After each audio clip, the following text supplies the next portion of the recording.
Good morning, good afternoon, and good evening. Welcome back to round two of the Dash It Off-Road Premier Endurance League GT3 Limited Series for round two, live from Sebring. I am James Parfitt. I am going to be joined in the booth by Pete Baxter. He's got a little bit of a PC issue this morning, and Scotty Rankin will be joining us in a little while here this evening as well. Well, it is Sebring, 5.79 kilometers of bumpy old Air Force Base.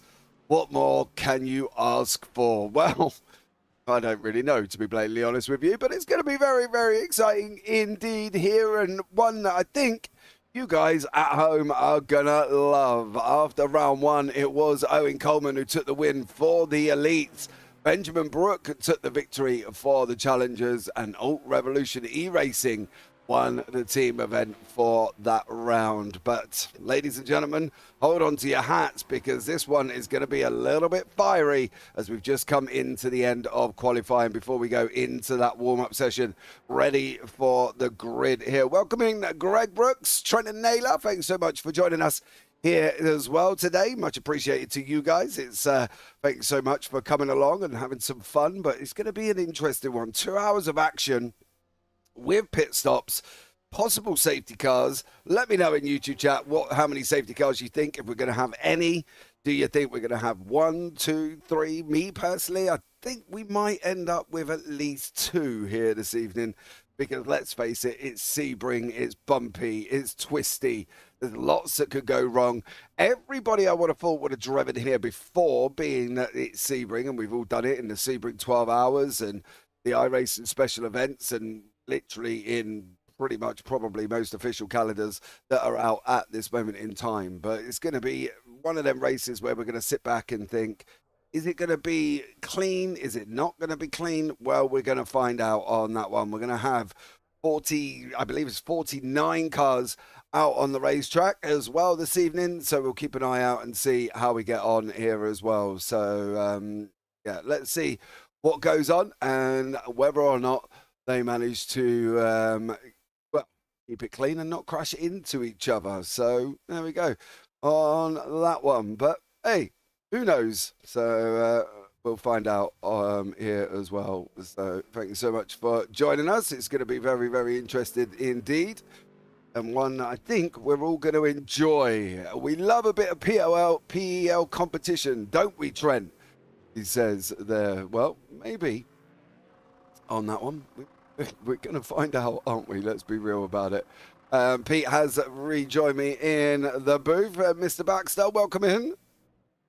Hey, JP, bloody great to be here with you again tonight. I'm looking forward to it.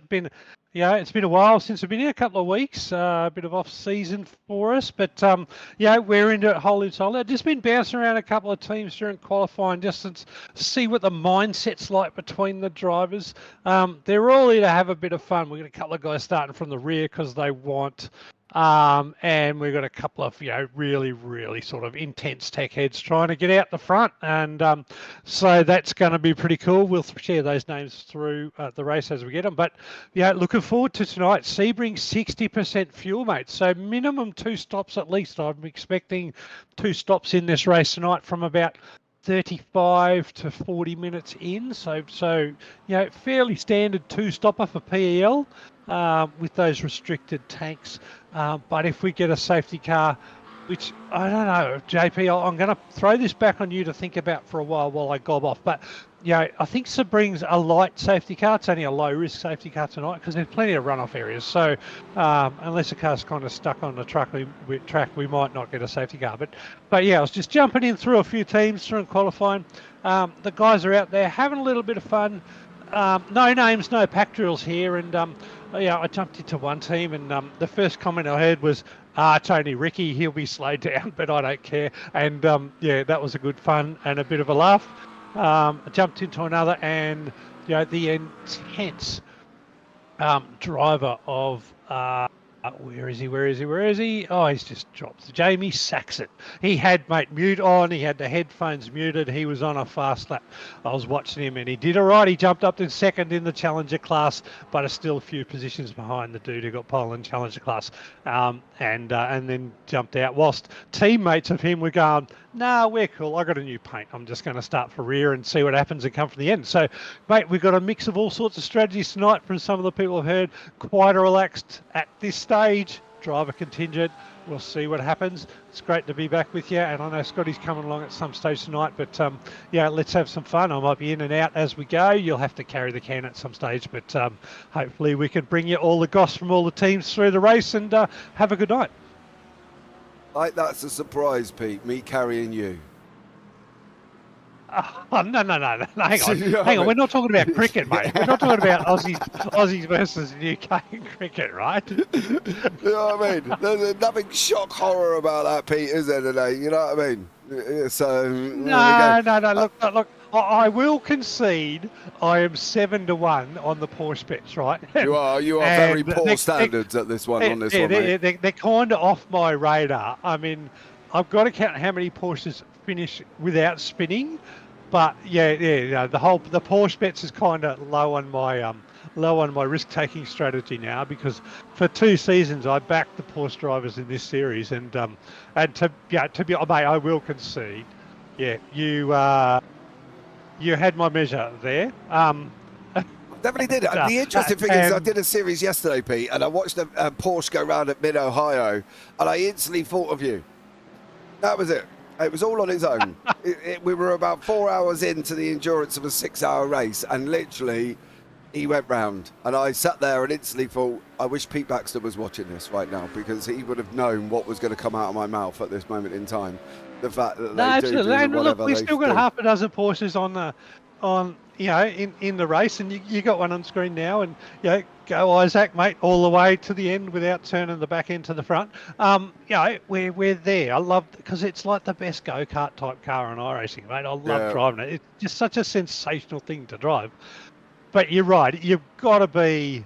Your mind's got to be sharp in it. You've got to brake a little bit earlier, and just if you over brake it, it's going to throw it round on you. And I gave too much credibility to the challenges, and I gave way too much credibility to Rankin. Right, he'll be back. We can say that later, because it did cost me some credibility in my ability to predict the quality of the drivers in the PL series who would select the Porsche. However, there's a whole lot of other drivers here in other cars, and we got a new car. We got the Honda Acura this year, and we've seen in other races that Acura has been quite the car to be competitive. Anyway, we're going to be up to the good very shortly, JP, so back over to you, mate. I'll shut up now. Ben Jeffrey is on pole position with Trent Allen alongside him. Jesse Butler in third, with Owen Coleman in fourth, and Isaac Curtis in fifth. Harry Inwood leading the challengers in sixth place. Aaron Racanello in seventh. Then we've got Nick Bottrell, Rue Coistra, Leif McClimate, Glenn Arnott, and Jamie Saxon in the top 12. Moving on from that one, we're going to have Richard Mayer, Benjamin Brook, James Mason, Brad Coates, Martin Hallinan, then Dan Piper, Alfonso Latala, and Jeremy Greentree in the top 20. Top 21 will be Matt Carrick with Ricky Provenzali, Justin Davis, and Kurt Nommensen, with Kurt Chapman in 25th. Then Matt Webber, Daniel Magri, Bobby Camo, Brant Tucker, Grant Heaney, Nick Miller, and Brandon O'Loughlin. We'll see how that one goes out further down in 32nd. Then we're going to have the storm of the Challenger field. Chris Ruddle, Matt McCamley, Jesse McMiniman, Darryl O'Sullivan, Matthew Norris, Glenn Jones, Dale Atkins, Rob Edwards, Chris Withers, Steve Allen, Stefan Mellis, and Greg Goodfellow rounding out the back end. Then Stephen Lawrence, Sean Bonici, Adam Burhop, Tim Lawson, and Bryant Johnson, with Scotty Bartain doing the RC stuff. What do we think here in conjunction with times, Pete? What's a good time? What's not a good time? Because normally people aim for sort of low 2 minutes if they can. But what do we think is going to happen here with these guys? Mate, I think if you can do a 2 flat in a GT3 qualifying at Sebring, you're doing a great time. And look, we got a 39.4 degree track temperature, so it's not the coolest track temperature. People might be able to get, if you had a 20 degree track temperature, you might be able to get the times into like the 159s, 158s. But to be honest, too flat is a good thing. I think we'd be looking at sort of 202s mostly for race pace. Although we know we got some elite aliens in this field, and we'll find some dudes that'll probably get under that. I don't think we'll see a sub 2 minute tonight in race pace unless we've got an absolute special scenario where we got low fuel, late safety car, new tyres, cold track. So I think we're looking at about a 2 minutes to 202, sort of 201 at best race pace, which will put us around about sort of 58 laps. Yeah. 56 to 58 laps for the race. We're going to see pit stops around about the 24 to 25 lap, or maybe even earlier than that. Maybe sort of 22 lap period is sort of around that 22 to 25, depending on who saves fuel or not. It is a good track to save fuel, as far as I'm concerned. There's lots of really good sort of long components of straights that you can lift early, save some fuel into braking zones, about 3 or 4 of them along this track that you can do that. So, but it is quite a long lap around. So if you're going to save fuel to get an extra lap, you have to do that, and you have to commit to it from the start, and that's going to cost you time. So we'll see how it goes. If I'm a driver who is being held up, I'll be saving fuel. If I'm a driver who's not being held up, I'll be driving hard. That's how I'd approach tonight. Yeah, I think that's the thing. I think you are going to have a fuel saving strategy, you do have to do it from the beginning.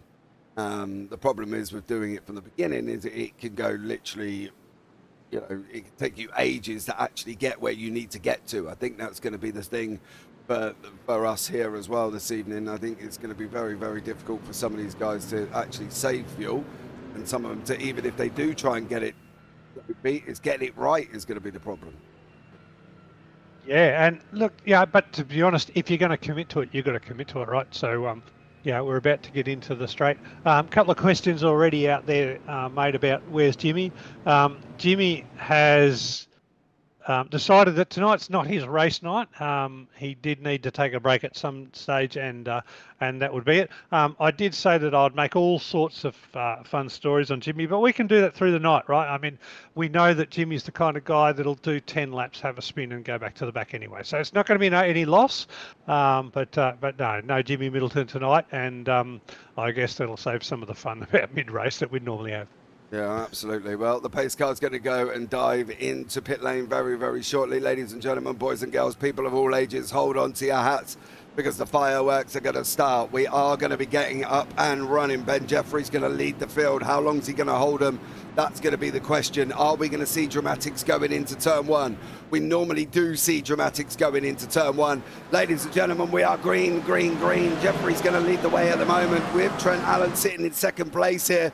Down into turn 1, they're going to try this side by side. Jeffrey's going to lead the field at the moment. There's going to be a little bit of argy-bargy in behind it, but Ben Jeffrey's going to manage to get through, go round out in front. You can see the storm of cars coming in behind. No real dramatics taking place at the moment, but it is Ben Jeffrey leading the field. There's a couple of people off track. Rob Edwards, Ricky Provenzali, Bobby Kamoa, all off the back of the circuit. There's been a bit of drama later on further down with Norris, with Atkins, with Greg Heaney, all involved in something there, Pete. But at the moment, Ben Jeffrey got away at the beginning with Owen Coleman in second. No, absolutely. But did you see Owen Coleman start? Owen Coleman came from the second row of the grid, and he got a monster start. He just come around in front of Butler, come around in front of Allen. He just snotted him on the start-finish line, and he was well and truly in front of him. By the time it got to first corner, there was a little bit of a risk. A car come up and give him a little bit of a tap at that first corner. But Owen Coleman is the biggest gainer from that start up at the front group of 5 that I think are going to fight for this race, mate. That was a epic start for Coleman. I think Ben Jeffrey got away with a good one. Already. Allen lost out. We've got a safety car already. Safety car is out on track. Scotty Bartain is driving out. There's been some drama. We're going to have to try and unpick this here as well. But there has been some drama on the track. I'm just trying to find where it all kind of kicked off at the moment, because there was a lot of people. There was a lot of red flashed up on my warning screen. There was a lot of things going on. Let's have a look. Ricky Provenzali He's in a Porsche. He goes hard on the brakes, and then I got a funny feeling something kicked off in and around him, because at the moment there was a lot of people taking fright on that one. Bobby Camo, I think this is just people rather going slow. I think it's going to be down here that's giving us the safety car that's going to have caused a problem. Glenn Jones looks like he's in the start of it. Matthew Norris, Atkins, Goodfella involved. Is this just everybody going slowly? There was something that happened with Brant Johnson, who struggled on that one. Let me see if I can pick up on Brant, see what went on, but he's back in pit lane. But we'll follow Brant. Ah, there it is. There's a little bit of it going on. Bang. And unfortunately, all down the back, go. JP, yeah. Yeah, down the back of the field. The worst thing was as well, I think, Pete, is it looked like it was almost straight. Watch the orange car further up. He gets into the blue and then goes across his nose, hits the Mustang. Round he goes, hits the Porsche, and then the Porsche gets a double hit. Oh, the Acura, sorry, gets a double hit. And then, unfortunately, he puts them in pit lane. So we do have a safety car already, and we lasted one lap, Pete. Well, to be honest, not mate, not a lot in that. Not a lot in that. That was just cars sort of taking an open gap and driving through a gap, and then, you know, sort of coming side by side as the track closed together. I don't think there's a driving infringement in there from what I've seen. I've only seen what you've shared on the broadcast. I haven't gone back to my own iRacing and analysed it in detail. But to be honest, I think that's just the back of the field trying to get settled, and you know, two cars have just come a little bit close together. Maybe a bit of netcode has turned them around, and unfortunately, you know, at the back of the field, it hasn't hurt anybody else, and that's the good thing, right? The good thing is everybody else in the field, other than for sort of 5 or 6 cars at the back, are all in good shape, good to go. So, yeah, that's good news for the race. Slow them down. We'll get for another restart. Let's see if Owen Coleman can jump Ben Jeffries, mate, because he's already up 2 spots. He's got 1 more to go. Yeah, we've got Withers has been in pit lane, Atkins in pit lane, Edwards, Brant Johnson, Darrell O'Sullivan has also been in pit lane as well. Sean Bonici's dived in, Steve Allen's dived in, Stefan Lawson's dived in. So a lot of people making use of this one. Big shout out to Print Racer for the sponsorship of the safety car here this evening. Go and check them out as well for all your track needs, should we say, in regards to printing off a track and your favourite tracks, your least favourite tracks, or in Jimmy's track. We might send him a Sebring because we know he loves his circuit as well. So head over to printracer.net for that one. So much love to them for sponsoring the safety car this season. But unfortunately, Ben Jeffries got to kind of do it all again here, Pete. He did a great job, and now he's got to do it all again. Yeah, well, but that's the nature of the racing, and that's what happens when you've got manual safety cars, mate. You can't predict when they're going to happen, and if they happen early up in the race, it's probably a good thing because the race is not really settled into anything anyway. It's just another restart. We're going to get going again at the end of this race, but there was a message there from Jimmy Middleton, mate. He sent me just a reminder who pays you, because I give him such kind words for missing out in the race tonight. Ladies and gentlemen, Jimmy Middleton is an absolute flop of a race driver, couldn't get around Sebring, and therefore decided to pull out of the race tonight. I know Ricky Buravanzali will cover my pay after this, so I'm all good and I'm more comfortable, and we'll call it out as the truth. That's what commentators are paid for. Yeah, here we go. We're going to get this going up and running at the moment. Going to go around the final corner with Ben Jeffrey on board. We're going to see whether or not he's going to be able to get the start again. He has got Owen Coleman tucked in right behind him. Holding the field once more is Jeffrey.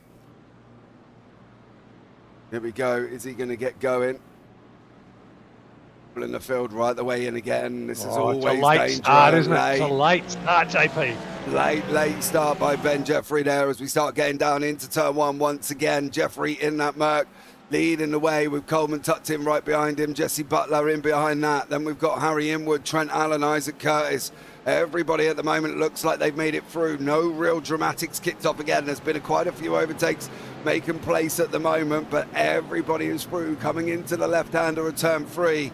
Now we've got that fast run down to Gurney Bend, and it's Ben Jeffrey again got the jump. He did what he had to do again, Pete. He's jumped out in front, and he's doing a great job in the process, but he's got to get that Merc through these first couple of laps, get them tyres warm, otherwise that back end is not going to like this one. No, absolutely, and there's a little bit of argy-bargy in the midfield, but nothing much to talk about. But Ben did a wonderful job. I think he had one of two options there. He either had to go super early and get out of that big parabolic curve with a whole lot of speed and a gap, or he had to go super late and make sure nobody could draft him. So pick the second option out of that. I think anywhere in between he probably would have put himself in trouble. High risk move to go that late, mate, because you know people will overlap but not overtake, and therefore all sorts of things can happen in turn 1. But you know, look, Ben he's pulled it off, and there we go. Alrighty, looks like Leith McClimate's in a bit of wars at the back of the track again. Yeah, Leith McClimate, Martin Hallinan, Alan Raccanello, Richard Mayer, Dan Piper, Jeremy Greentree, Rick Provenzali. Coleman slid up as well in that Acura. He got a bit of a slide on at the same time there for Owen Coleman. And Jesse Butler has gone through, and Trent Allen. They've all gone through, and Coleman, we're going to attack 3 wide down into the right-hander. Are we going to make this through? We are at the moment.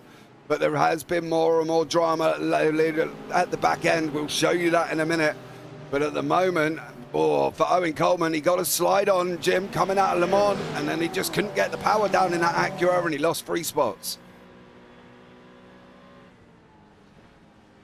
No, there you go. But I can tell you that I've just have a look at the incident with Leith McClimate, and we'll come back to it shortly. Nothing in it from a driving infringement point of view, just a driving mistake there from Leith, but it's caused all sorts of havoc, and it's spread the field out down the back of the field, and we'll go from there. It looks like as Leith comes into the right-hander, you'll see him lose a little bit of the rear end, and that's just banked up the traffic, mate. Good thing is both of those two drivers, while Sebring Howard, they've both just stayed really stationary, you know, and you know what it's like when cars move. So I'm going to shout out, and we know we had some calls in the last race where we called drivers out for really poor driving. I'm going to shout those two drivers out for great driving. So sitting there, just taking the spin, sitting it and you know, copping the medicine, staying stationary so nobody else got caught in a bad rejoin.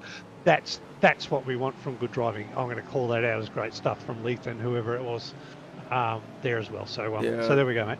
Yeah, no, that's fair dues, mate, because as I say, we are quick to jump on people when they do, as we call them, zero IQ moments. But that was good from Leith there. He kind of just sat there, held his brakes, waited. Him and Richard Mayer, I believe the two of them together, just sat there waiting and let everybody try and go past them on that one. And it's entirely up to the cars behind if they don't see the yellow flags and they go hurtling in and go and absolutely smack the cars part there, because yellow flags do not mean, Pete, as we know, gain more positions. What? It depends which Discord you're in. It depends which league you're in, mate. Yellow flags can sometimes mean that, but anyway. It does, mate. That's the problem. I think that's the thing. People see yellow flags, and then all of a sudden, it's like, yes, I'm going to get positions. Let's go, go, go. And they do go out and literally start hurtling through. Is the timing tower broken? I can safely tell you, not as far as I'm aware. Ben Jeffrey is out in front. Trent Allen in second. Harry Inwood and Jesse Butler are the top 4. What do you mean, Mr. Max Packet? So I'll give it a reload, but at the moment, I think you're going to see exactly the same top 4. There you go. Yeah, no, it's aligning with my other software, mate. So I think the timing tower is all good. But you're absolutely right about calling out other drivers. And I think it's right to call out the good things that drivers do, because it's easy to criticise. It's difficult to demonstrate good driving on some occasions. But here we are, and look, the race is underway. Some people have sort of copped a bit of an incident at the start, and we'll go from there. Yeah, there's a few fights going on down here as well. Glenn Arnott and Jamie Saxon, they're battling away in there. We've got James Mason sitting in behind. Saxon in that blue and white Acura. James Mason in behind, also in an Acura. It's a very Acura field. There's a car off on the left-hand side. That is, unfortunately, Glenn Arnott, who has gone round. Hold that, son. Oh, yeah.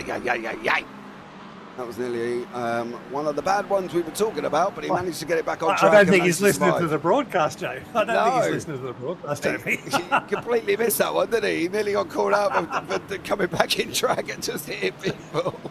But there we go. Adam Burhoff sitting in that Ford Mustang at the moment. He's got Matty Webber in behind him. Kurt Chapman up the road at the same time. Webber's got Nommensen tucked in here as well as we break through the first 10 minutes. We've still got an hour and 50 to go.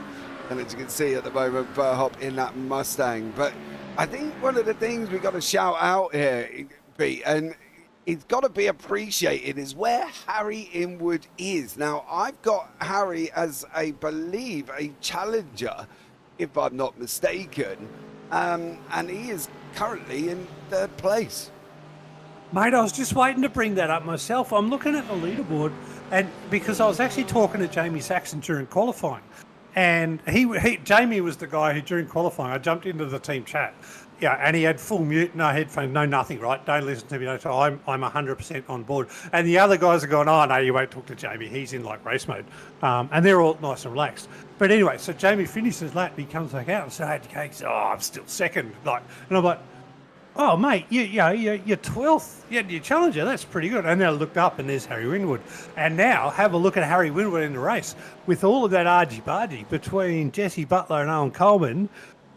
Harry Winwood, he's on a podium position challenging the elite class. Mate, that is a strong call out for somebody in challenger class. So let's look out for car number 443. He's driving a Mercedes, so same as Ben Jeffrey. So we wonder if there's anything in the Mercedes. And I was going to wait till Scotty Rankin got on, but I might ask you the question now.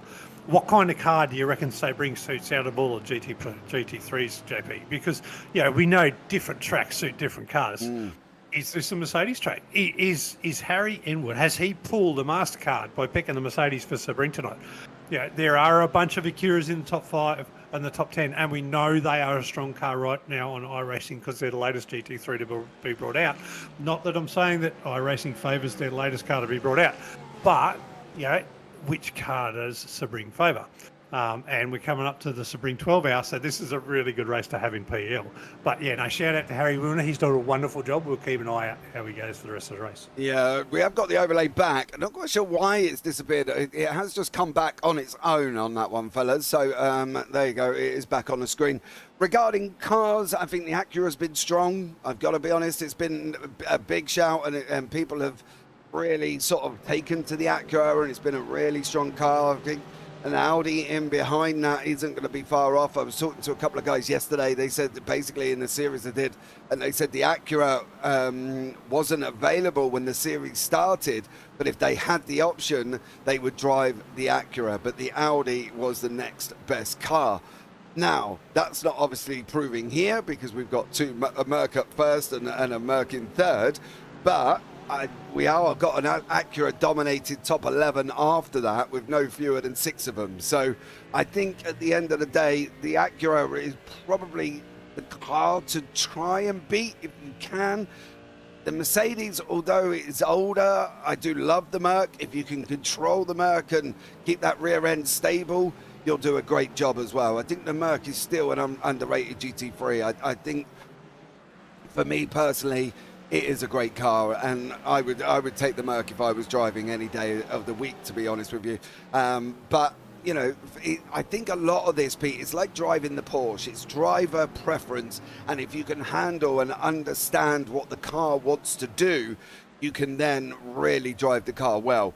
We know the Porsche is tricky. We've seen it. You can do 50 laps, and on 51 it will kill you. But you've got to make sure you understand the car you're in. You've got to make sure when it's going to twitch, when you can apply the power, when you can't apply the power, when can you get the turning right. All of these things. Once you get that in a car, Pete, to be honest, I think it could be any car, and we've got a mixture of them here: McLarens, Ferraris, Fords, Acuras, Mercedes, BMWs, all in the field. I personally would go for the Mercedes, but that is just me, partly because I can't drive the Porsche. But I don't believe, mate, for a second that there's any one car in this field that you can pick and you're going to be faster in without a good setup and without good driver skills. Oh, check that out. Was that Harry Inwood having a go? Who did we just see then? I don't believe for a second that you can just pick the Acura and you're going to be faster than others, right? I believe 100% that you've still got to get the setup right. You've still got to get your driving lines right. You've still got to get all of those things right to be able to go fast consistently in a field like this. So whilst we're saying the Acura might be sort of semi-strong, it's not the be-all and end-all. You can't just pick the Acura and be at the front, right? You've still got to get it set up right. You've still got to drive it right. And the other thing we're to think of... Somebody's hived us on the inside line there as we were on board with Brooke. Wow. That was Alfonso Latella, who's just come and popped up the inside there. Matty Webber, Glenn Arnott, Brant Tucker. Looks like they've had dramatics, but you are right. Putting me in the Acura isn't going to make me faster than Owen Coleman, partly due to the fact I suck at driving. So it doesn't really matter on that one, as you said, what car you jump into. If you aren't going to put the time in, you aren't going to put the practice in, you aren't going to be quick in general. So for us, pick a car, go out and practice, make sure you get it right. Can I do low 201s in the Mercedes around Sebring? Yes, I can. Does it mean that I'm going to be up there at the front? Who knows, depending on what split you get put into. But at the same time, I think you've just got to make sure you are comfortable with the car there as well. But let's give you a quick rundown of what's gone on so far. We have had a safety car. Owen Coleman was sitting in second place. He went and spun up coming out of Le Mans and now lost 3 places. Ben Jeffrey led the field on both safety cars. He's still leading the field now. He's got to jump in that one in the elite class. Harry Inwood was at one point sitting in second overall.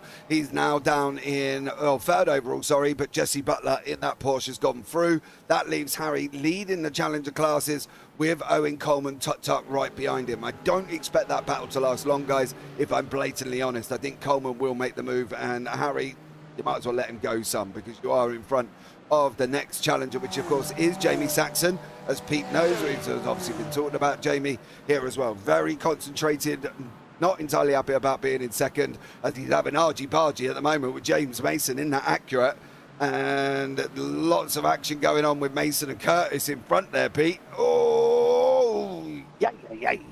Mason pushing the edges and boundaries of the track. Well, that's what boundaries are for, aren't they? They're there to be tested. They're there to be driven across but not over and not out, and if you go out you've got to come back safely, and that's what race drivers do. Race drivers exploit them, race controllers control them, and it depends which side of that fence I'm on, is whether I'm exploiting a white line or whether I'm controlling a white line. And I've got to tell you, when you jump from race control to race driver, sometimes it's a little bit difficult. Oh, I shouldn't go out there, but you know what? I'm going to go there because I'm fast. So good on you getting out there. I'm just checking. There's a couple of penalties that have come up, mate. So the car 197, that's Braden O'Loughlin. So he's carrying a 5-second penalty for an incident early on the race. We've got car 91, Kurt Nomenson's carrying a 10-second penalty.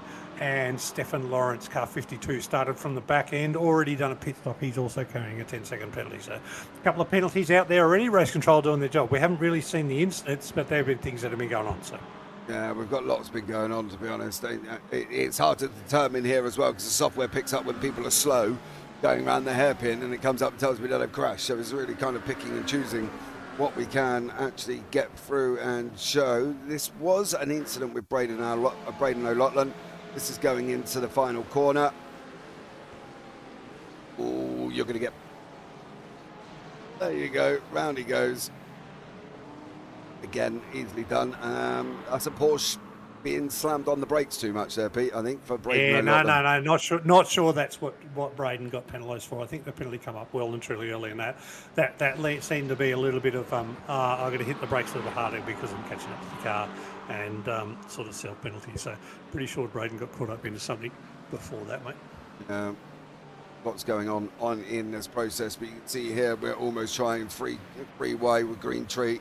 Provenzale jumping on the inside line. He's just overtaken Green Tree and he's gone through. And Piper in the mix at the same time. So Davis is now the next one for Green Tree. Green Tree, unfortunately, looks like he's just gone off exit stage right for Jeremy Green Tree. And he did. Was there contact? That's going to be the question. How bad, if there was any? Or was it just him? Oh, it looks like No, he just missed his braking point, hit the grass. His little right wheel just tapped the grass there, Pete, and unfortunately, that was all she wrote. Yeah, that's it. It doesn't take much. It drops you down about 5 or 10 positions.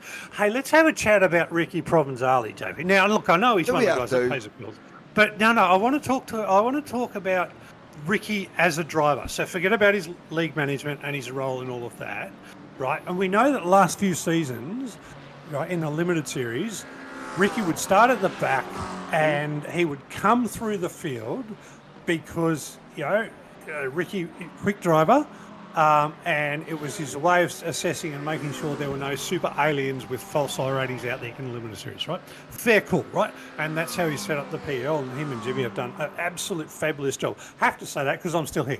But let's talk about Ricky as a driver, right? What we're seeing this season, we saw a little bit of it last season. Ricky's come in now and he's competing. And he's competing right now and he's running P16. So he's midfield. He's competing as an elite challenger. So he's not up there with the guys that I kind of expected when I saw what Ricky was doing in the first few series. I kind of expected that Ricky would be up there in the top 10, fighting in the top 5 nearly all of the races. Do you think that league management might be slowing him down because he doesn't necessarily have the time to practice and that's costing a little bit of time? Or are the others sort of jumping ahead a little bit further than what Ricky might have been in the first couple of seasons? Think about what Ricky's got on his plate. Okay? First off, he's got to run an absolute massive league. That's one thing. He's got to manage you too. Yeah, he's got to manage me. Because he keeps telling me I'm being naughty. James, come to the steward's room. Oh, for God's sake, again, Ricky. You know what I mean? Back up. But you've also got to think outside of that as well. He's got work life. Don't forget, he's got his 2 children at the same time. One of them's very little. So there's a lot on his plate on that one. Can Ricky be up in the top 10 every single time we race? Absolutely. Does he have time to put the practice in? No. That's the problem, I think, for Ricky at the moment. He tries to snatch moments when he can to practice to balance what he's got going on at home. Let's face it, the wife ain't going to be wanting to do all of the 2 children on his own. Ricky's got to pull his finger out and get involved and make sure the baby's fed and everything else. He's got a lot on. And this is like anything. People say to me all the time, James, why aren't you driving? Why aren't you? Dude, I don't have time. Between running JPB, between trying to staff manage, between my family life, don't forget I've got 3 kids at home as well. I'm trying to get my son ready for his new season of drag bike racing this season as well. I've just got too much on. And I don't want to spend all day sitting in front of my computer like I will today. I've got 5 broadcasts to do today alone. I don't want to spend all day looking at iRacing and then sit there on my break or in my time when I haven't got iRacing to go back and do more iRacing. It isn't going to work. I've got other things to do. This is the problem with people like us who have families who are trying to run something like JPB or like PEL or whatever. We have not got time. And Ricky balances what he can, and he balances it well. If it means he's quicker, but he's sitting down in 15th, 16th, 17th every race, it's fine. One reason why it is fine is because he ain't sleeping on the sofa getting in the neck from the wife. He's all day in front of this machine. And this is the thing. I think for him, it's that balance game, Pete. You can't put too much weight on one side. You've got to try and balance family life, EEL, work life, children, the wife, all of this stuff. I reckon Ricky could be up there every single time. Don't get me wrong. If he had hours and hours and hours to practice, he hasn't got them hours, Pete.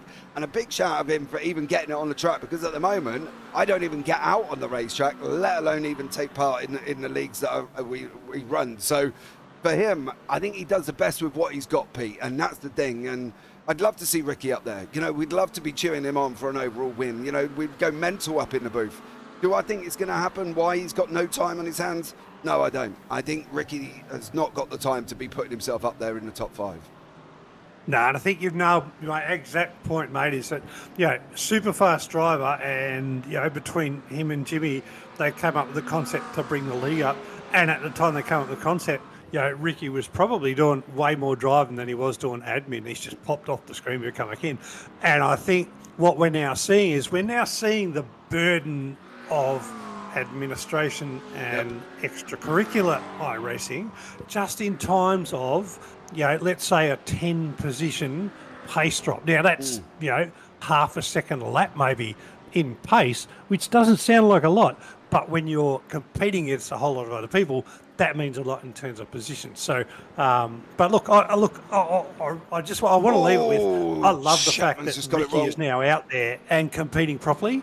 I'd love to see, Ricky really put it in. Is that the pace car coming back out? Yeah, that's Scott Barton in the pace car, mate. That's coming back out. Yeah, Scotty Barton is coming back out. I'm just wondering if it's this Benjamin Brook incident. Oh, it is Benjamin Brook's incident, but Benjamin Brook has been doing something way before we got there. Oh, he's done it way before we got there as well. Blimey, Ben, how many times did you get off here, son?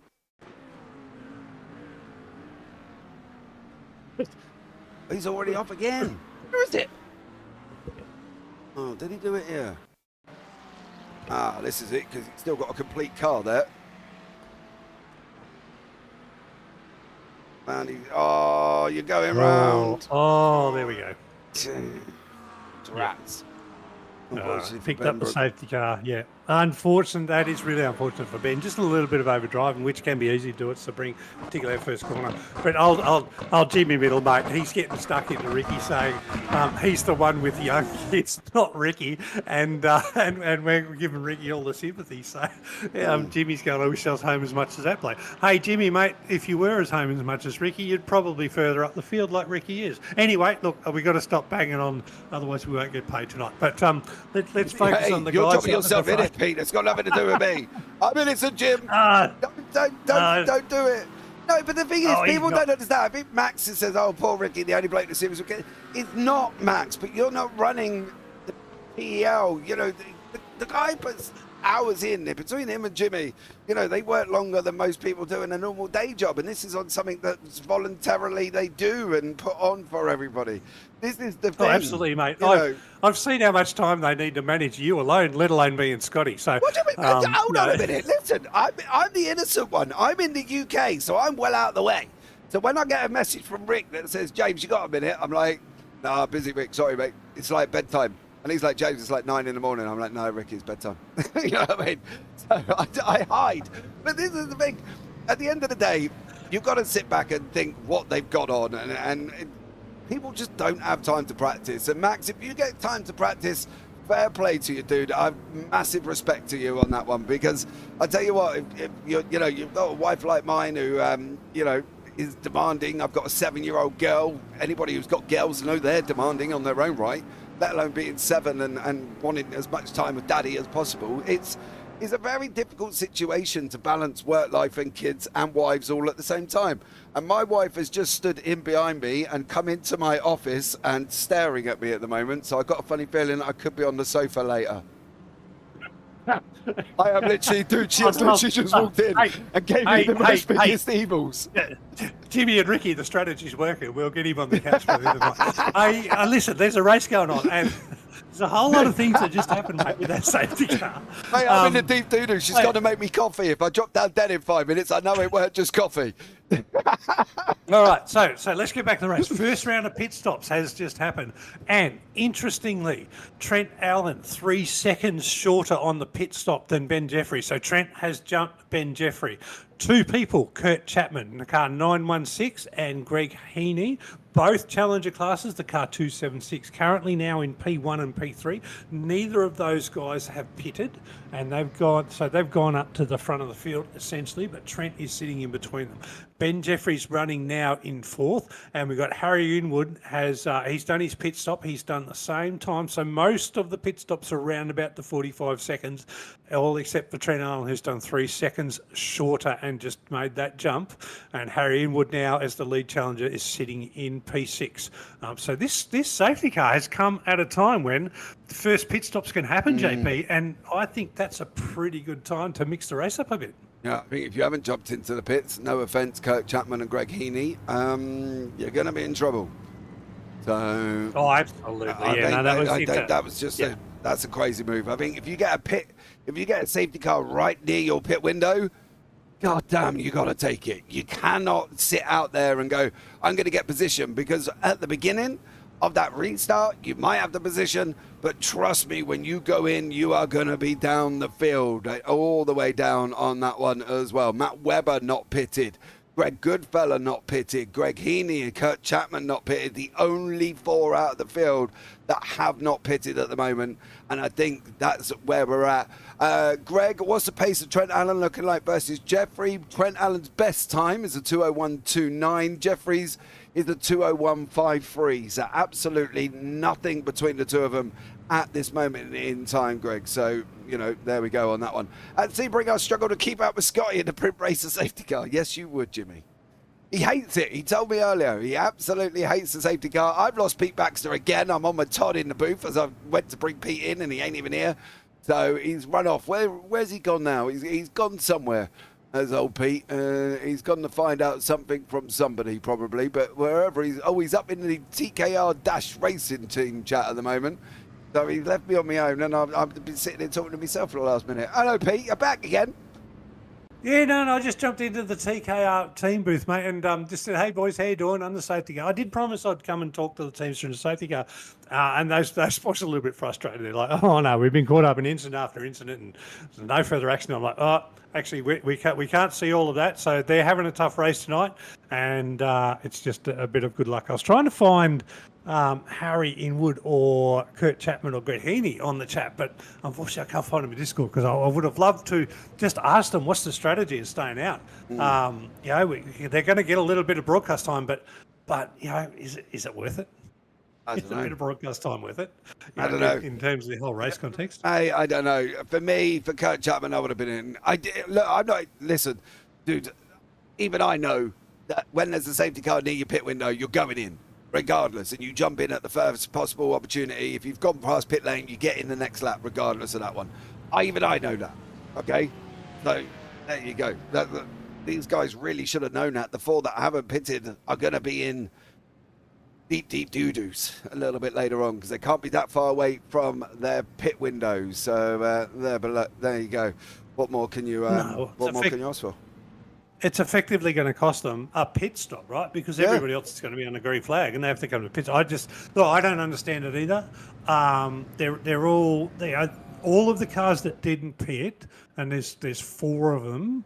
I'm reading have all come in after lap 1 or lap 2. So they're the cars that came in after an incident and possibly fueled up. So, but you know, I can't see them going many more than about sort of 3 or 4 laps anyway. So, yeah, I don't understand it because it's actually on point with the normalised race strategy. So for me, and for even the drunken crew chief that I can be, that Scotty will tell you about, I don't get why they do it. I think you just got to get in there and, to be honest, with the safety car, fill up as much as possible, cop a little bit of track position loss, because at the end of the day you gain that in the next stop, right?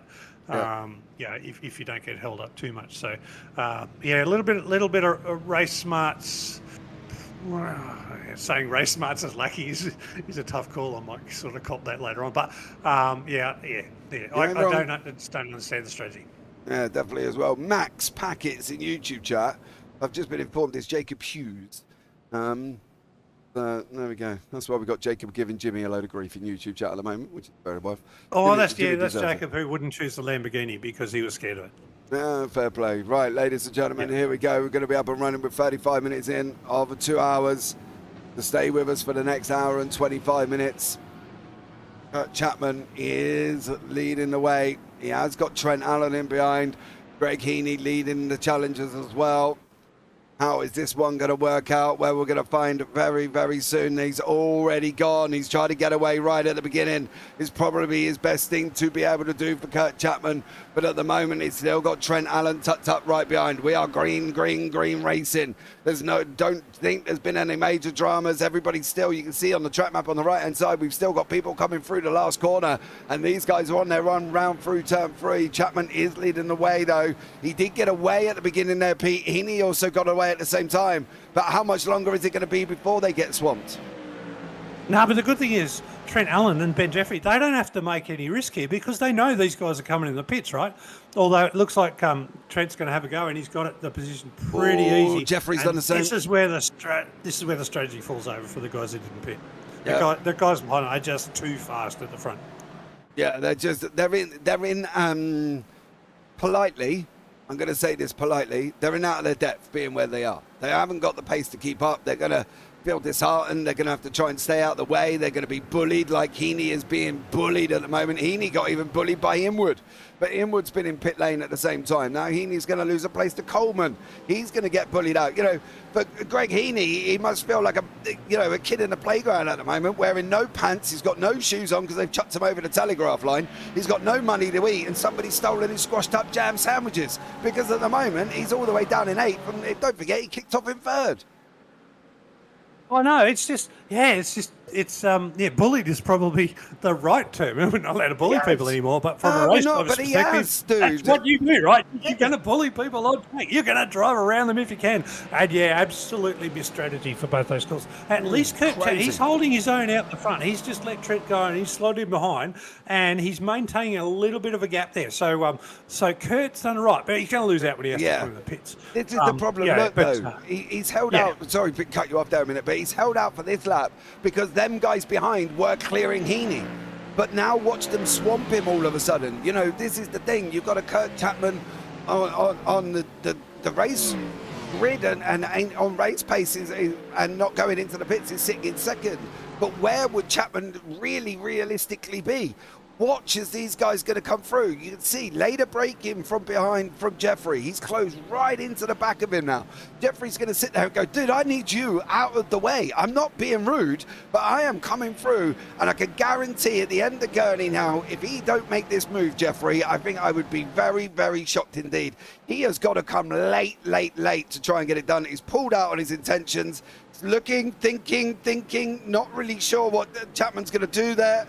He kind of left the door open. He didn't kind of defend it. There was so much uncertainty because Chapman thought Jeffrey was going to come through. Jeffrey thought Chapman was going to defend, and neither did anything. And it all looked a little bit messy and confusing. Chapman is going to get swamped very, very soon because look at the 6 cars lined up behind him. No, absolutely. And what he's doing, he's actually giving Trent Allen a really big gap to be able to drive off. And if there's no safety car, Trent Allen's he's going to have to go and give half the trophy back to Kurt Chapman and say, hey, dude, that was awesome. Thanks for holding the field up. You just gave me a 3-second break to win the race, right? That is, that's something. Now look, nothing against Kurt. He's made that decision to not pit, and that's fair enough, right? We know that it's a 2 pit stop race. Oh, he's overdrove it. Chapman's come round. Trying so hard to stay in front. And now, unfortunately for Chapman, he's all the way down in 14th. But you can see what's gone on up front. This has put Harry Inwood alongside Butler. Inwood's on the inside line in that Mercedes. He's going to come down into the final corner. He's going to run that in deep, that Mercedes. He's going to give literally pushing Butler out as far as he would go. Cannon would control that Merc on the exit. Over the bump, they're going to go on the left-hand side there. A little bit of a rise. They have made it through. But all Chapman did was overdrive the car, trying to stay in front. And again, he's gone and put it round and damaged his own race. Well, look, he's probably been forced into a position where he's driving just a little bit faster than he needed to because he had all of those people, pushing him essentially, and he knew he was costing time to the leaders. And I'm going to say it again, as a result of his strategy, of his own or his crew chief's choice. Hopefully Kurt will come back and say, no, my crew chief told me to stay out. Then if we know an Irish thing, it's basically the driver's choice because they can come in or not. But anyway, look, it's happened. That's where it is. Kurt's now sitting down. He's lost quite a few positions in the Challenger class. And when he comes in and actually does his pit stop, he's going to drop right down to the back of the field and then some, and going to need a safety car to get back up. So let's just focus back up the front now. We've got Trent Allen, who jumped Ben Jeffrey through that pit cycle. I tell you who I'm loving seeing tonight that we haven't seen up the order was Rui Costa. Rui Costa was doing really, really well. He was up in the top 10 there just before that safety car.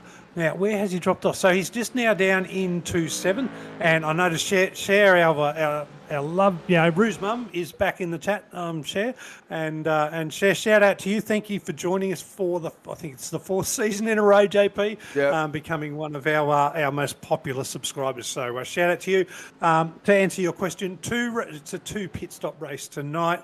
We've got a pit stop at around about the 40-minute mark, which we've just seen. I expect to have one more pit stop in the race race with maybe a little bit of fuel saving now because the first pit stop came early under safety car, but the safety car might get him to the end anyway. So we're expecting in about another 40 minutes time, so about 1 hour 20 race pace or race time, we'll be expecting the second round of normalised pit stops other than those that go out of cycle. So welcome, Cher. Great to have you back in the chat.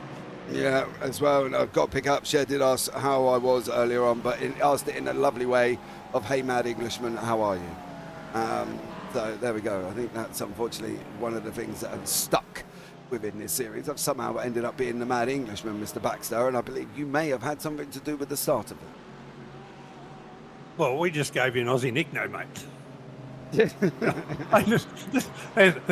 Welcome to Australia, mad Englishman, right? If you're going to go off and do something special and an Aussie give you a nickname and other Aussies agree with it, it's stuck, right? It's there for the rest of your commentating career in Australia. You are henceforth known as the mad Englishman. Now, Lovely. don't think it's a bad thing. It's a wonderful thing, right? You know, the worse the name you get in Australia, the better it is, right? That's how Australians work. Yeah. I will say one thing though, Shay, you might want to get hold of Roo and just be a little bit careful on his old Tinternet because he has been blinking around the last couple of times as well. So just Roo needs to be a little bit careful on this one. I'm trying to pick up on the group that's taking place down here. We've got Greentree, Ruddle, McMinimum, McCamley, Arnott, Racanello and Nominson all in a fight there. Greentree has just about lost that place to Matt Carrick, unfortunately for him, but he has got challenges in and around him at the moment of Chris Ruddle, of Jesse McMinimum, of Matt McCamley.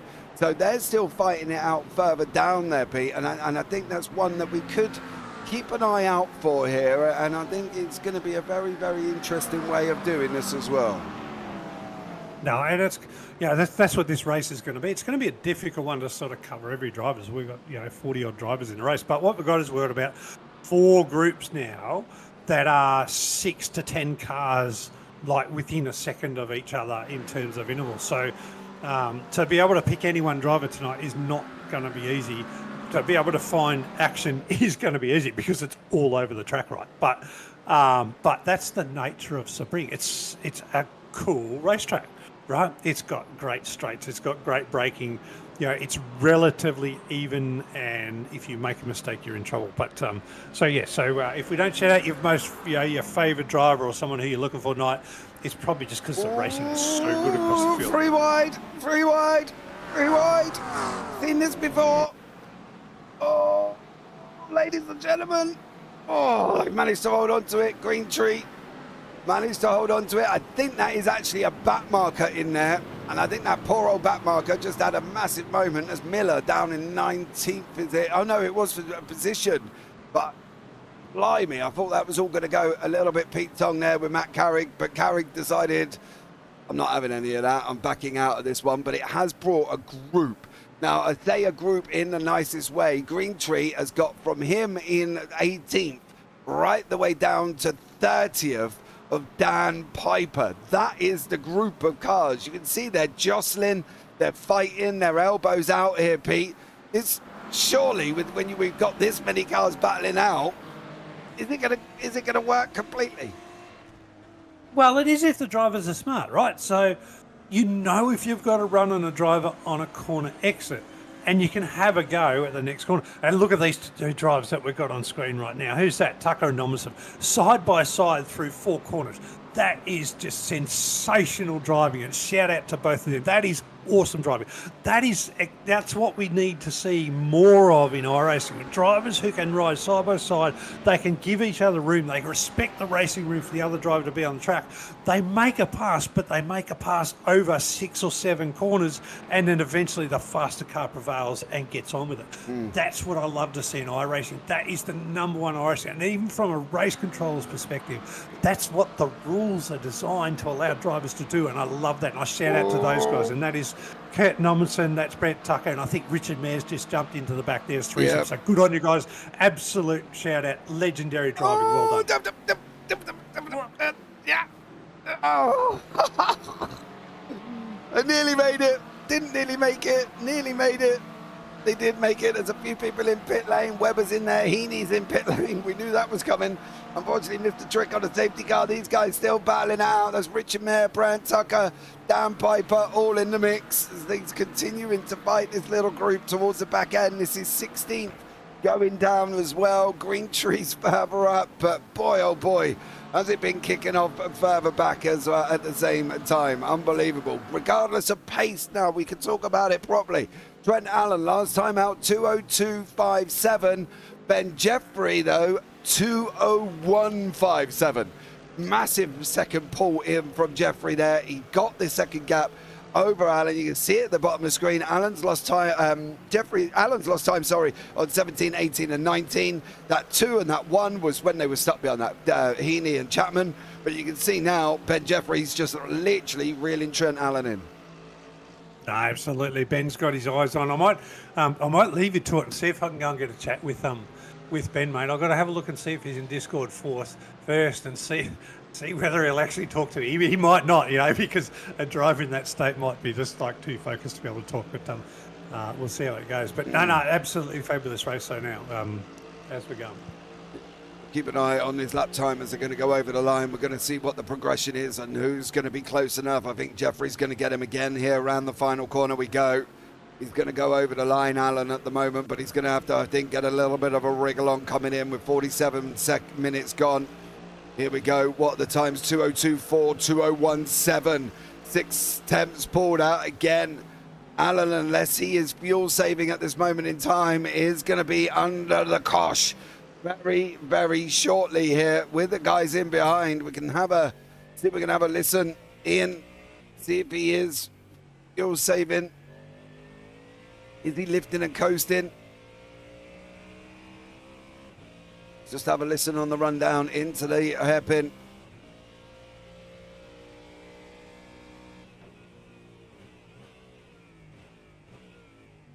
Didn't hear nothing. Oh, there's a car there! Oh my Jesus Christ! I literally just had puppies. I think that might have been Steve Allen. Oh, brother. It was Steve Allen. He did go round. And here comes Trent Allen. What's their movement? Oh, there was. Oh, dude. That has brought Jeffrey right into the back end of this now, Pete.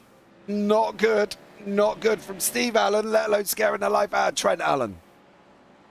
No, well, I just jumped back and I just had a chat with Ben Jeffrey, and the 3-second pit stop difference, you'll love this, right? Ben's actually putting his hand up and saying he had tyres ticked, and that's what cost him the extra 3 seconds. So self-mistake there. It wasn't a strategy call by Trent. Trent's obviously gone fuel only, no tyres, but Ben's put a new set of tyres under the safety car. That cost him 3 seconds, cost him the position. But he's head down and balls to the wall is what he said. So, Jimmy, if that's not allowed, text me later and tell me, but, it's there now. Yeah, balls to the wall is where Ben is. I think you are right. Magri's in, looks like pit lane, Brandon O'Loughlin there as well. Where is our boy Bobby Camo? I am on the hunt for Bobby at the moment. He is all the way down here in 31st place, mate.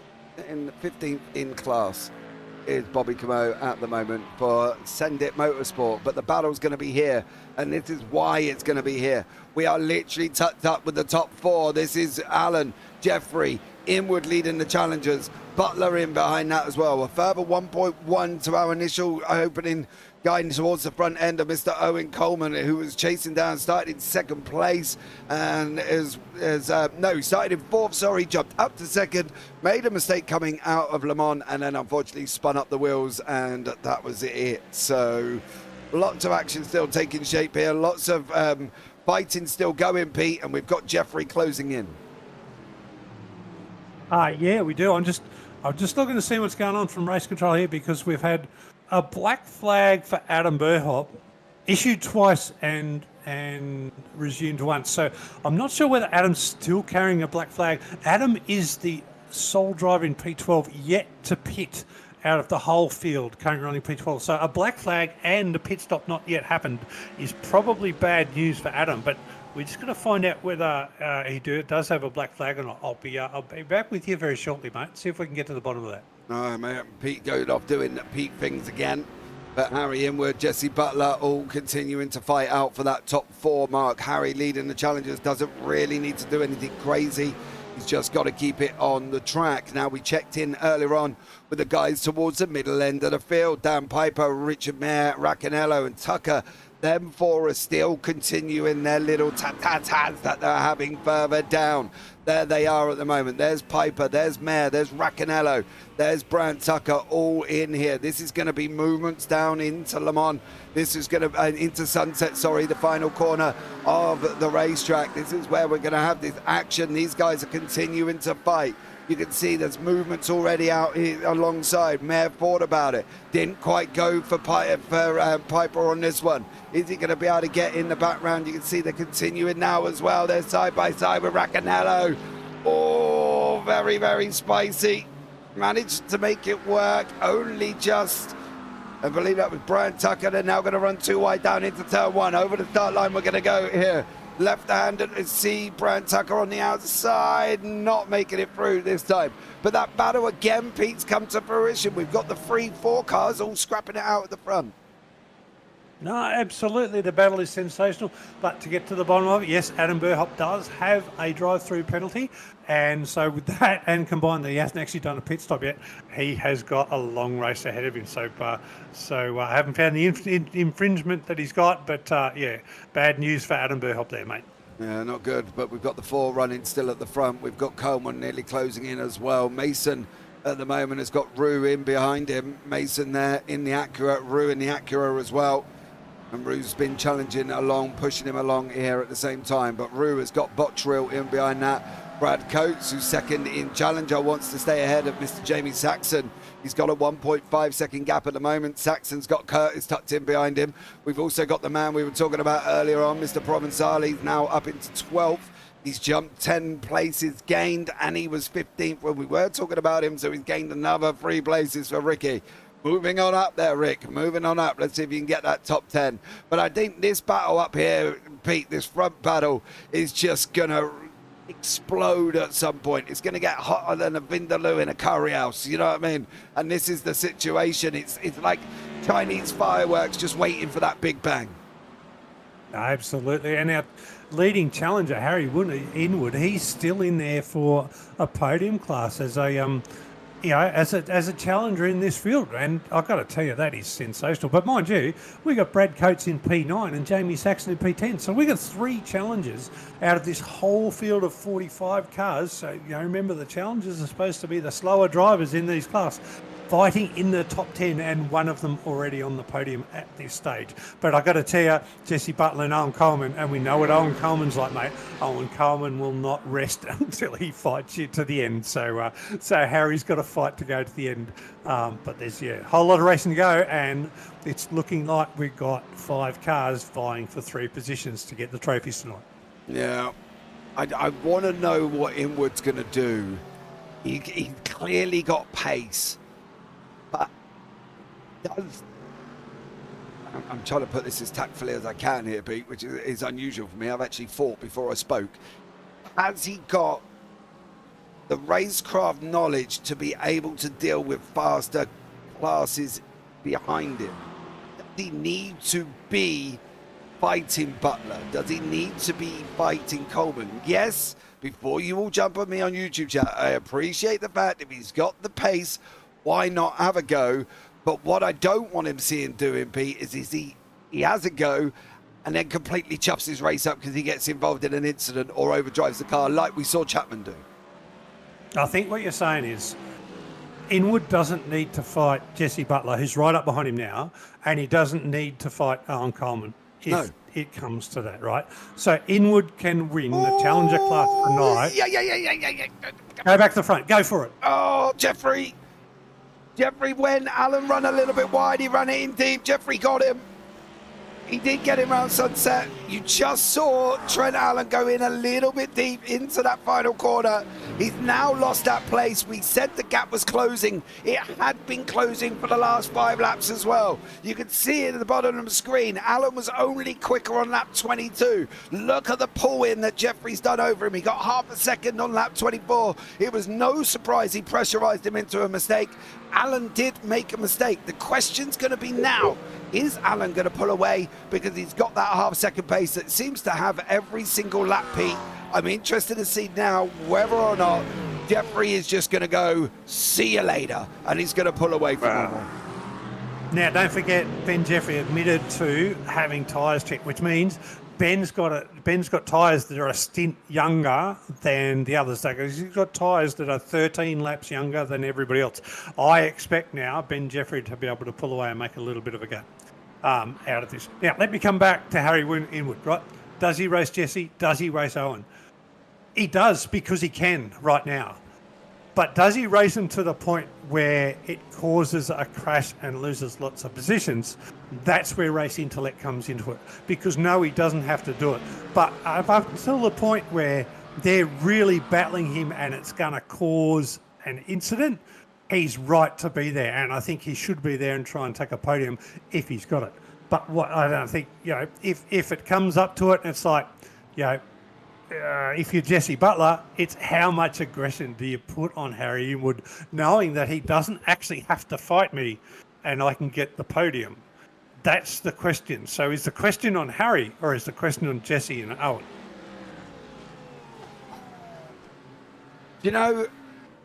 I want to sit here and say, we normally always say, Pete, the emphasis is on the faster car. Trent Allen has just gone round in sunset. He was looking loose over the last lap. We saw him running deep. I think there's going to be a bump in here somewhere. Just about there. Upsets the car. And Allen has gone round. Everybody makes it through on him. He managed to get to 7th. He goes off the racing line to get the car going. He knows that nobody should be out that far unless you're Trent Allen and you made a mistake on the last lap. But Allen has gone round. That is it. And do you know what, Pete? All of that work he's done, all of everything that Trent Allen has done now has just gone poof like Harry Potter up a chimney, because he's now got an hour. And how is he going to get back when, 1, he's made that mistake, 2, he's heated his tyres, and 3, Pete, I've got to be honest, he didn't look like he had quite the pace to stay up at the front end with him. Well, he didn't, and he's 3 seconds more in the pit stop in deficit for the next pit stop anyway, so, according to most of the people that we've seen. I think what's cost Trent is he didn't change tyres in the first stop. Now, I'm going to let me throw that back to you, right? So all of the other pit stops were done at the 30-minute mark. So can all of the other cars go 90 minutes without changing tyres at the next stop? Right. So do we now need to see cars' tyres at the next stop, or are we going to see a little bit more of what happened to Trent Allen to some of the other cars that are leading after the next stop if they don't change tyres? So that's the question that's come to my mind right now. Is this a 3-set tyre race, or is this a 2-set tyre race? Do you double stint them and take that risk or not? Right, having run 12 hours at Sebring, I will tell you now that we were double stinting the tyres. The question is, the normal saying goes, and this is, you can tell me if I'm wrong, but this is what I've been told from the very beginning of joining iRacing: unless the race is over an hour, you don't need to change tyres because the tyres will last for that long. If the race is over an hour, if you say you've got a 2-hour race, in hindsight, you should only need to change tyres once, if you can. But there's a lot of factors that then come into it. The 35 degrees C track temperature we've got going on is not going to help. The asphalt that the Sebring track's on is also not going to help. It's a big scrubber of tyres. There's lots of other things. I personally, if I've known that Jeffrey's changing tyres and I was the guys in behind him, I would then go into the next stop and change tyres, because I would have a 50-50 shot that Jeffrey's not going to touch his tyres going into that final pit stop. If I haven't touched tyres in the first pit stop, me personally, I would go and change tyres for the second one, just to make sure I've got Jeffrey covered if he then does go and change tyres once more. But at the moment, it's very hit and miss whether or not it's going to be 2 sets or even maybe even 1. But I think who knows how they're going to feel. They only know, Pete, realistically, don't they? The drivers know that if they've got that grip there, they know if they're dropping off the pace. You know, if all of a sudden they're doing a 2:02.5 and they've been doing 2:01.2, they know something's wrong. So it would be driver preference, but me personally, I would, regardless if I had it in the first one, I would definitely change tyres in the second one. Yeah, but mate, to be honest, let's think about a 12-hour, right? A 12-hour is 6 of these races back to back. Yep. And you and I both done them. And I remember 2 years ago I did a Sebring 12-hour, and the lead GT3 that 1 hour race triple stinted tyres, so 3 hours on a set of tyres. So we know that the GT3 tyre model is good to go, but are they doing the almost sprint race laps in this race that in a 12-hour you might be just a little bit more subtle and smooth and just cop yourself an extra half second a lap? Because it's not so much going fast, it's about managing the position you're in the race when it's that long. I'd say that right now, these guys will be pushing the car a lot harder than anybody in the 12-hour will be pushing over the course of that. And whilst a double stint and a triple stint and a 12-hour is all fair game and well and go, and that's gone now because iRacing lets us change tyres at the same time we refuel. Absolute loss in my mind in terms of endurance racing. I think iRacing made an absolute mistake, but they're following the model that IMSA gives us in real life. So that's fair. But in terms of tyre strategy now, in terms of Ben Jeffrey taking tyres when everybody else he thinks didn't take tyres, we don't know that they didn't. He just said that he had his tyres clicked, right? So we don't know that others didn't change tyres anyway. Has that made a difference? Did the rest of the field stay on warm tyres, come out after the safety car, and are now going to do tyre strategy in the second pit stop, which gives them fresh tyres to the end? I think that puts Ben at a disadvantage, but right now he's in an advantage and he can pull away from the field. All right. Trent Allen having a spin, that's done Trent a whole lot of harm, and I see Trent's now down into what looks like P23, so he's dropped right down. Got into the pits again. He's gone into the pits again. Yeah, so he's done another pit stop. 1 hour 8 left to go. Not sure that's enough to get him to the end, but he's probably realised he's burned his tyres. So that's game over for Trent in terms of podium positions. I think it's now just about recovering a good position. But so tyres, a special thing in GT3s. And you take a 40-minute race different. Do you take a 2-hour race? Do you take a 12-hour race? So. Well, you can safely say there's been people in pit lane, and the first of them is Aaron Raccanello. He is pitted twice for Aaron at the moment, and I'm wondering whether or not the situation will be for him. We've also got Dan Piper, who's got 2 stops under his belt. I think Stefan Mellis has also got 2 stops under his belt as well. There are them on the left-hand side. You can see Bottrell's got 2, Rue's got 2, Mayor's got 4, Brado's got 2. So there's a lot of people taking pit stops at the moment here, Pete, at times when I think, to be blatantly honest, me and you were not expecting them to be so early. I don't think... No, I think Raccanello and Piper are lap 1 pitters, mate. I don't think they've done the second, what I would call the race pit stop. Yeah, Trent Allen. The lead I've got in the latest pit stop for the race is Trent Allen in P23. Everybody else ahead of Trent has done 15 or 16 laps now on the set of tyres since the last pit stop. So Trent, for me, is the lead of the last pitters. I think the 2s that you're reading are guys that have come in early in the race after lap 1 or 2 after an incident, and that's why they've got a second stop. So Trent Allen currently is that man who is the first of the last stoppers, let me say. Yeah, you can see that on the laps on the left-hand side. You can see pit laps on the left. Say Alan pitted on lap 26, so only 4 laps ago. We did kind of predict in a way that he probably would go in at some point because he had burnt up his tyres and literally fried them in that spin. That, however, has left this man under a whole heap of decisions now, because what do we think fuel's going to last for, Pete? Do we think 45 minutes, maybe 50 at a push? Can they get the remaining 55? No, I think we're 35 to 40. 60% fuel tank, mate. We are 42 minutes max. I don't think we're going to go much beyond 43, even with the safety car. So I'm expecting that we've probably got another 10 minutes of fuel for everybody to get to the end. If they're coming in earlier, I'm expecting that they're going to have to do a splash and dash before the end. And that could create a whole lot of entertainment for us, right? We could have somebody well and truly out the front, but they might need to come in and do a splash and dash. And, if you're fuel saving now, you want to have sort of thought about that, because that first safety car was what I would have considered to be 8 to 10 minutes earlier than ideal. And 8 to 10 minutes over 90 minutes is doable in a fuel save. But you've got to have committed to that from the start of that safety car. And maybe there's some guys out there that are doing that in the driving tonight, but we haven't picked them up yet because it's pretty hard to pick someone fuel saving. And we won't do that until somebody comes out and they're pitted like 4 laps later or 2 laps later than anybody else.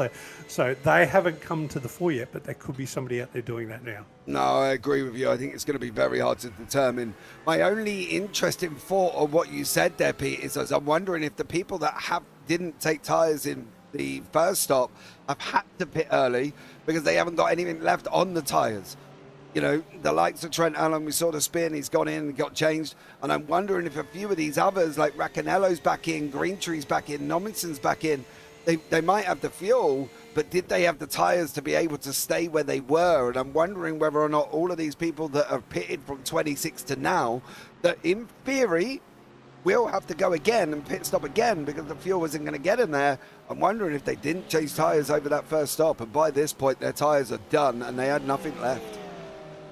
Yeah, no, that's potentially accurate there, JP. And like I said, we don't know who actually changed tyres or not, other than we know that Ben sort of opened up when I jumped in and had a chat in the team. So maybe they did, but in my mind, Jeffrey's in pit lane. Surely he's early. I think they're all early. But like I said, the safety car was early. So the 60% is 40, right? In terms of fuel. In hindsight, the safety car was at 30. So the whole race is 10 minutes early, which means nearly everybody might need a splash and dash, JP.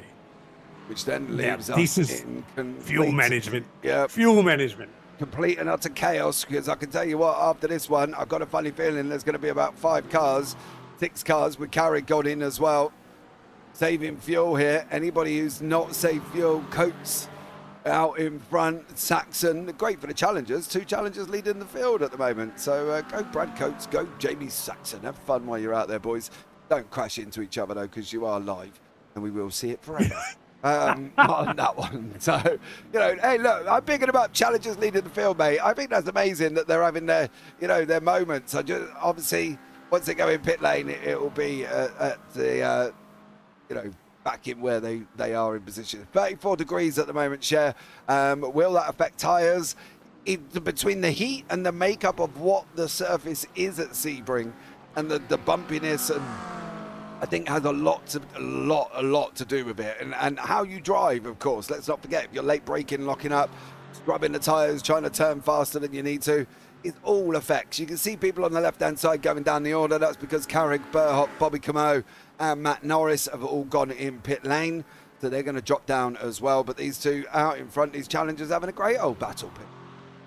No, absolutely. And look, shout out again to Jamie Saxon, who I jumped in with qualifying and, had his head down and, as a challenger, got up to P12 in qualifying and did his best lap and, was full on in it. So him and Brad Coates have been out the front there and taken their share of the TV and the broadcast coverage off the elite guys. Go for it, challengers. You rip as much of this time as you can off those other boys because they get way too much time. And good to see the boys out there having a good time. See who comes in the pits. Both of them in the pits, JP. Yeah, both of them together. So where is that going to leave Glenn or not at the moment? He's the one sitting in position with McMiniman, with Piper, with Butler. We've got Jeffrey. He's towards the back end. You've just seen him come around the last corner. He's going to be the lead car after the pit stop cycle. Diving in there, diving in. I got Jesse Butler as the lead car after the pit cycle. Jesse Butler is currently leading Ben Jeffrey by 1.6 seconds. He jumped him in the pit. Yeah, jumped him in the pit. He did, yeah. 5 seconds. Butler was faster than Ben Jeffrey on pit stops. So that, to me, kind of states that Jesse didn't take tyres this time around, but it looks like Ben Jeffrey may have done. Is that how I'm working this one, Pete, I think? So here's a thought, right? Real nasty, right? Here's a thought. The guys are listening on the broadcast. Somebody didn't take tyres and saved 3 seconds in the pit stop. So now others are not taking tyres and they're going to risk the rest of the race on worn tyres because Pete Baxter broadcast it on the pit stop. And now they're in front, but they've got fresh tyres to chase them down. I don't know. Could that happen? Would you do it? I would have changed. I would have changed tyres knowing that Jeffrey was going to change tyres to basically cover him off. You need the thing is, as well, as we've said, with the heat, the driving, the surface, the scrubbing, the bumps, everything at any point, this is going to close up. We'll keep an eye on these two. They're 1.5 seconds apart at the moment. Just want to pick up on the fact that Jamie Saxon, although when in pit lane was leading the field with Brad Coates, they have come out, it's still in the top 10. So we've got 3 challengers in the top 10 at the moment. Harry Inwood sitting in 4th overall, Jamie Saxon sitting in 10th, and Brad Coates sitting in 8th. So a great job from all of the challengers, the leading 3 on that one. I would also like to pick up at the same time, we've got 5 challengers inside the top 15. Kurt Chapman and Greg Heaney. So even the challengers here, Pete, with practice at Sebring, are making their stance. They're telling everybody in and around them, look, we can hang with you and we're going to hang with you. And in Harry Inwood's case, he's here saying, well, look, I'm going to beat most of you. No, let's not underestimate. There's something that's different about this round that we haven't talked about yet, right? That is not normally the case in the Premier Endurance League, right? Because most of the rounds in the Premier Endurance League are the GT3 cars on tracks where GT3 cars don't go. But what we've got this round is we've got GT3 cars on Sebring 2 weeks before iRacing has GT3 cars on Sebring for a 12-hour. And they've had them on all the time. So unusually for PEL, we've got a track where there's lots of setups available across the world for people to get to and to try and test. Has that changed the ability of some of the challengers that don't necessarily have access to top-level teams here and some of the extraordinary special things they do in setups? Has that changed some of their ability to get a better setup and get a little bit more pace in this race? And that's why we're seeing 5 challengers in the top 15. I reckon that's got a little bit of part to play with it. Oh, that's what happened. I'm sorry to cut you off, Pete. I couldn't work out why Ricky had gone and disappeared in pit lane, and he's been in there for about 20 minutes. Now, we remember talking about earlier on, Steve Allen had spun, and I believe it was him again. It was watch, rejoin, bang, straight round, and puts the boss in the wall. If you don't ever want to do that, that's like grabbing hold of your boss at work and giving him a chin because you think it's a good idea. Probably not the best idea. That put Ricky out of the race. He is now sitting in pit lane and he's been in there for a very, very long time. So I couldn't work out why all of a sudden what happened to Ricky, but I can tell you one thing. You don't take out the boss regardless, and not with a 0 IQ moment rejoin there from Steve Allen. Let's leave it at that. Let's not make any point about Ricky being the boss. That was a 0 IQ rejoin. And Steve, have a look back at that. We're going to call it out for what it is, mate. Terrible rejoin, absolute lack of awareness, and you've taken somebody out of the race. Let's focus. Let's get on with the race now. We've said our piece, and unfortunately, I've hung enough shit on Jimmy, mate, tonight that we were trying to back Ricky up so that I still got paid. We might not get that now, but anyway, we'll see. It's really hard, right? Because you want to sit here and you want to emphasise, and we do emphasise, and that's the thing. But I can tell you one thing. We'll see what comes out of it, whether or not there's penalties coming back. We'll leave it in the hands of RC. Me and Pete will shut up and move on and deal with what we've got in front of us. And what we've got in front of us at the moment is Piper and Greentree looking at fighting it out further down. Racanello's in there at the same time. Matt Carrick's in there as well. These guys continuing to fight here. This middle section of pack. This is 17th, 18th, 19th. All battling it out with Greentree, so they're still fighting all the way through. If you have got a driver and you do want to have a look, let us know what's going on. Coleman here over Inwood. So Coleman has gone in front. Inwood's now down into 4th place. Still not bad for Harry Inwood. He's still got 5 cars in between him and Brad Coates, who is back with Jamie Saxon again, Pete. And their guys are back fighting like they were before they went in for the pits. Yeah, but they're still in the top 10, mate. So we've still got 3 challengers in the top 10. Like Harry Inwood's up there. He's just off the podium right now. Jesse Butler's still hanging out the front with a 1.3 second gap. But they got a good gap between Jesse and Ben. Good gap between them and Owen. Owen Coleman is fighting off Harry Inwood. Harry's not giving him anything. But, yeah, we've got Brad Coates and Jamie Saxon there fighting for the top 10. But not far away, mate. Just in 11th, Rue Koistra and Kurt Chapman, Greg Heaney. 2 other challengers we haven't talked a lot about tonight, just off the back of them for the top 10. A little bit of a gap there from Jamie Saxon to Rue Koistra. But, the guys there are in for a good show. And who knows what happens with the safety car coming.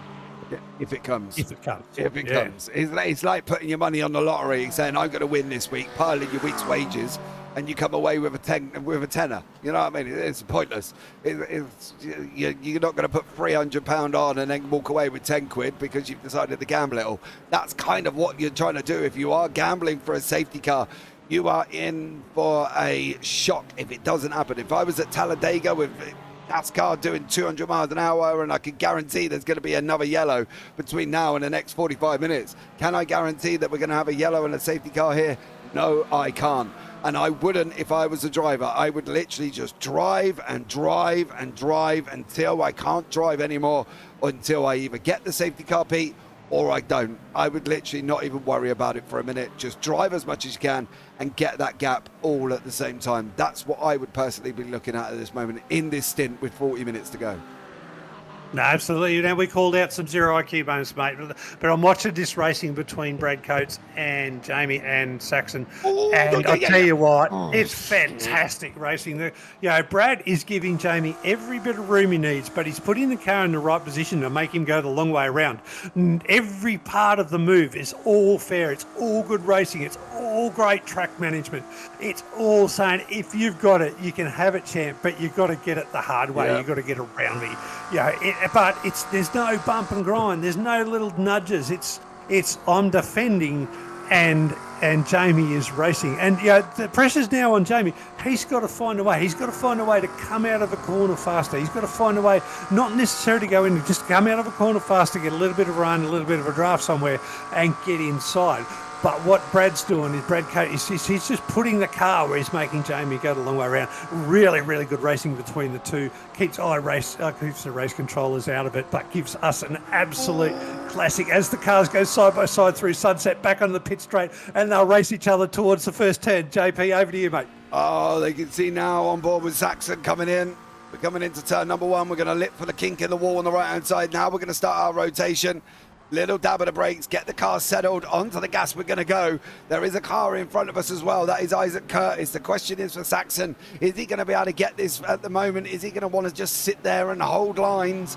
Because I think both men pitting on lap 31, there was only 5 laps to go. That was 10 minutes to go. They're probably going to have to do another splash and dash, which at the moment we think the whole field's going to have to do, which could make this a very, very spicy situation. One of the things we haven't picked up on, Pete, is currently at the moment, Kurt Chapman and Greg Heaney have not had their second stop. They pitted on lap 20 and 19 respectively. We talked about during the safety car for not actually pitting during the safety car, but have they now pulled a master stroke while everybody's splashing dashing, they get to go past them? Well, it's going to surprise me, but the thing is, they've got a long stop to go. Everybody else has got a short stop to go. So there's still a delta difference that they lost out on by not fueling up under the safety car that they'll have to pay at some stage in this race. Now, it mightn't be until the last 5 laps of the race or the last 5 minutes of the race when everybody comes in and does what is effectively a drive-through with maybe a 5 or 10 second stop for fuel. But these guys are going to have a 40-second stop. So they've still got that fuel delta that they have to pay. It's looking good for them at the moment, but I still think they've got to pay a penalty yet for what I would call an indiscretion not pitting under that first stop. Well, I'll tell you what, two people, Matt Norris has made a problem for himself. Richard Mayer has also had an issue. Where have we seen this? If we're going to see Trent Allen do it, I think I'm no surprise to see other people in that Ford Mustang do the same thing. What about Richard Mayer? What has he got himself up to? He's coming down into the hairpin. Ooh, it's quite late on the brakes. Ooh, I've just heard safety car get called, JP. I've just heard the safety car get called. Trying to find it. I think it was Goodfella and possibly Dale Atkins, because this is the last recognisable moment. Nope, it wasn't. Was it there? Oh, it was there. Oh, bro. It was there. Now, this is who is this going to save, Pete? Is it going to save Everyone. the fact that Chapman is just in early? They've all got in early here as well, but the leaders were past the pit lane. They've not pitted. That's all right. The safety car in cycle will get them, right? So the leaders will still come around at race pace. This saves everyone. All of those that needed a splash and dash will do that splash and dash now. Anybody else that hasn't pitted, they will come in and do their pit stop. This is now going to normalise the race, and we're going to see where everybody else is. So there's going to be no question mark now, because this will get everybody to the end. Absolute no doubt about it. Now, if you don't stop here, JP, you probably need to come to the Pete Baxter School of Race Strategy, because I tell you what, this would be the dumbest thing ever if you don't stop under this safety car to get to the end. I've got a problem that I'm going to think about here for a minute, and I'm going to put it out there. If Butler goes in pit lane, which is what we think's coming, and the next lot in front of him, which is what we think coming, the pace car's waiting at the end of the pit lane for the leader. He ain't going to be the leader. He's going to peel in. So who is the pace car going to pick up if the leader's got into the pits? Because he can't wait there again for another lap until they go round again, can he? Coleman's in. No, it'll be the first car that doesn't go into the pits. So all cars, P1, 2, 3, 4 so far, go into the pits. P5 has not gone in the pits. That is James Mason. So the safety car's going to get going. He'll pick up James Mason, who'll be the leader of the race. So here we go. He's about to do it. Well, I don't know. That's not a question for me, but that's it. So safety car's picked up James, and there we go. He's the rightful leader of the race. Safety car's done everything spot on there. Hasn't held up any other cars. Why James Mason didn't go in, I have no idea. He's been out there for 8 laps, hasn't done anything. He probably can't get to the end. Elite class 3, 4, 5. Absolute strange strategy. Let me see if I can find out. I'll be back. We sent our very own pit lane reporter Pete Baxter off to find out why Mason did not pit. Seems very, very strange that he wouldn't have pitted. I am surprised that the more that pitted earlier on that got the jump on the first set have still come out in behind the people who are later in the pit stops. You know, the next lap round. I'm still quite shocked that they haven't managed to pass him, but they haven't. Because at the moment, we've still got Jeffrey sitting in second place. We've still got Butler in third, effectively, on the road. Coleman fourth, Inwood. Now, the question's going to be for Harry Inwood. He's going to have Brad Coates and Jamie Saxon tucked him right behind him. So Harry Inwood's comfortable hour and 40 minutes that he has, or hour and 25 minutes that he has had, is now not going to be so comfortable for Harry Inwood, because he's going to have Brad Coates and Jamie Saxon in behind. So that's going to be something that we're going to keep an eye on as well, because this battle in Challenger has now just got really, really spicy with the fact that the 3 leaders in Challengers are together on the racetrack. Pick up on one of the things that we are going to notice as well. Trent Allen has got himself back up into 9th place. Isaac Curtis is in 8th place. So Allen's managed to break now back into the top 10 after his earlier spin. But I can tell you what, Harry Inwood's comfortable run that he has had has just gone out the window, because Coates and Saxon's in behind him. Pete's back with me in the booth as well. What do we know about Mason?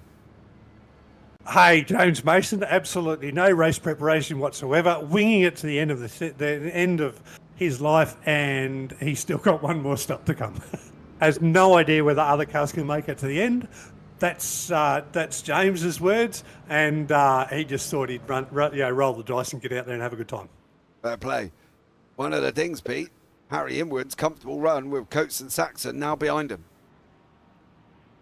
Oh yeah, that's the Challenger class has come alive, hasn't it? That is going to be awesome. Yeah, and like I said, I mean, despite James's thoughts, and I did say to James, my thoughts are every other car behind you can make it to the end and you get a splash and dash. And he's like, oh, well, we'll cop that if we can. He's absolutely no strategy, Pete. He said, and that's fine. Good on him. But he's having a good time and a good laugh, and good on him. He's out in the front there and hoping he can hold off Ben Jeffrey and give us a show. But to see the Challenger class 5, 6, 7 in the top 10, we haven't seen this yet in Premier Endurance League. JP, our Challenger class is so high up. And not only that, so close together, and we know that they've got a race on their hands together. Yeah, it's going to be a straight sprint now. Fantastic. Going to find out. Pace car lights are still on, so they're going to go for one more lap here at the same time. Pretty much everybody has pitted. You can see all the cars there prepped and ready to go. They have all pitted. We're going to go one more lap anyway. Mason is going to lead the field round for one more lap here as we're going into 1:27. We've got 33 minutes on the clock remaining. So 33 minutes for these guys to, well, sit and chill. There goes the wave around. That's right. While James is on screen, mate, I will tell you that he's got the Mark Foster lime green paint. So he must have an extra 2 laps of fuel credits just by having the lime thick shake paint on the car and having those special colours that Premier Endurance League bring to me every time I get to commentate. Oh, there we go. We're going to find out, aren't we? Whether or not he is or not. But wave arounds are taking place at this moment in time. There they go. There's another one shooting around here outside. That is 38, 40 and 41. So that is currently Shane Benici, Brant Johnson, Matt Webber. And 37, which is Braden O'Loughlin, has also just passed the safety car. So they've got to get round and try and get onto the back of the pack. Safety car isn't exactly going fast, so they might be okay for that one. Again, big shout out to our Print Racer safety car down there in the bottom right corner. Have joined us for the sponsoring the safety car this season. So amazing job for them, and obviously a big thanks to Dash Off-Road, our primary sponsor of the old season this season as well, along with Sudspeed being another one of the group. It's great to have you all on board, and much love for coming to join us for this season. It's going to be a fun one, Pete, and I think at the moment there's going to be a couple of shocks. It's going to have more twists and drama than an episode of Neighbours. I think we've all got it coming here this season, because I think there's going to be a lot for all of us to try and decipher. Oh, there's still a few more things to come. I think there's still some great racing ahead. But I'm going to tell you, mate, I don't know if you've had a look at the Dash Off-Road website, but Australians at the moment are absolutely in love with off-roading four-wheel drives, SUVs, those sorts of cars, right?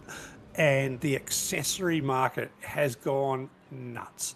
And so to have someone like Dash Off-Road on with us, and I had a look at their website across the various ranges and the various makes that they supply for, mate, just about everything. If you want to go off-road, you want to go outback, what they can provide is just like, it covers anything, and it's full-on competition. So it was when I looked at it, I thought, mate, how good is it to have something that is so prolific in Australia backing sim racing. So good on the guys from Dash Off-Road. Great to have you on board. I'm not a four-wheel driver. I'm not buying the products, but I had a look at the range, and I could see what they can provide in Australia compared to all the competition. And I think it's an absolute bloody blast to have somebody that strong on board with Premier Endurance League. Yeah, see, the thing is, Pete, you get excited by the accessories, right? And everything that you can have on your truck and in your car or whatever. Me, I'm a cap collector, so I went straight to the caps, and I can even get myself a Dash Off-Road cap hat. I dread to think what the postage would be and getting it here to the UK. But if anybody's listening from Dash Off-Road, look, I'm open to bribes. I'll quite happily have a cab. You know, just give me a shout. Let me know. If not, I'll have to see what the postage is. Maybe buy myself one. But a Dash Off-Road cap in grey with red writing does look rather sexy. I'm not going to lie. So there we go. Back to the action. Pace car lights have gone off this time, so we are going to be going green. 30 minutes remaining. And James Mason is leading the field, the winging it, the maverick of the race this evening. He doesn't know what's going on. He's just driving and he's found himself out in front. He's got no pit stop strategy whatsoever. He hasn't got a clue about anything. He's just in the car and absolutely winging it. So there we go. Go early, JP. Got to be going early, right? Oh, mate, I would literally hold him in that last corner. I'd get halfway round Sunset and I'd be gone. Go. I would literally... Go now. Yeah, I would. I would literally be on the verge of braking right now. That's where I'd go. I'd have to go there because I couldn't hold him going into that last corner. I'd be into that first corner. I'd be in deep trouble. Go, son. And it looks like James. Yep, he's on. He's on the exit. That is good driving. Yeah, pull away. Draw the field out. Yeah, good on you, James. Go get him, buddy. Oh, here we go. This is where it's all going to be dramatic now. Is Mason going to be able to hold that inside line?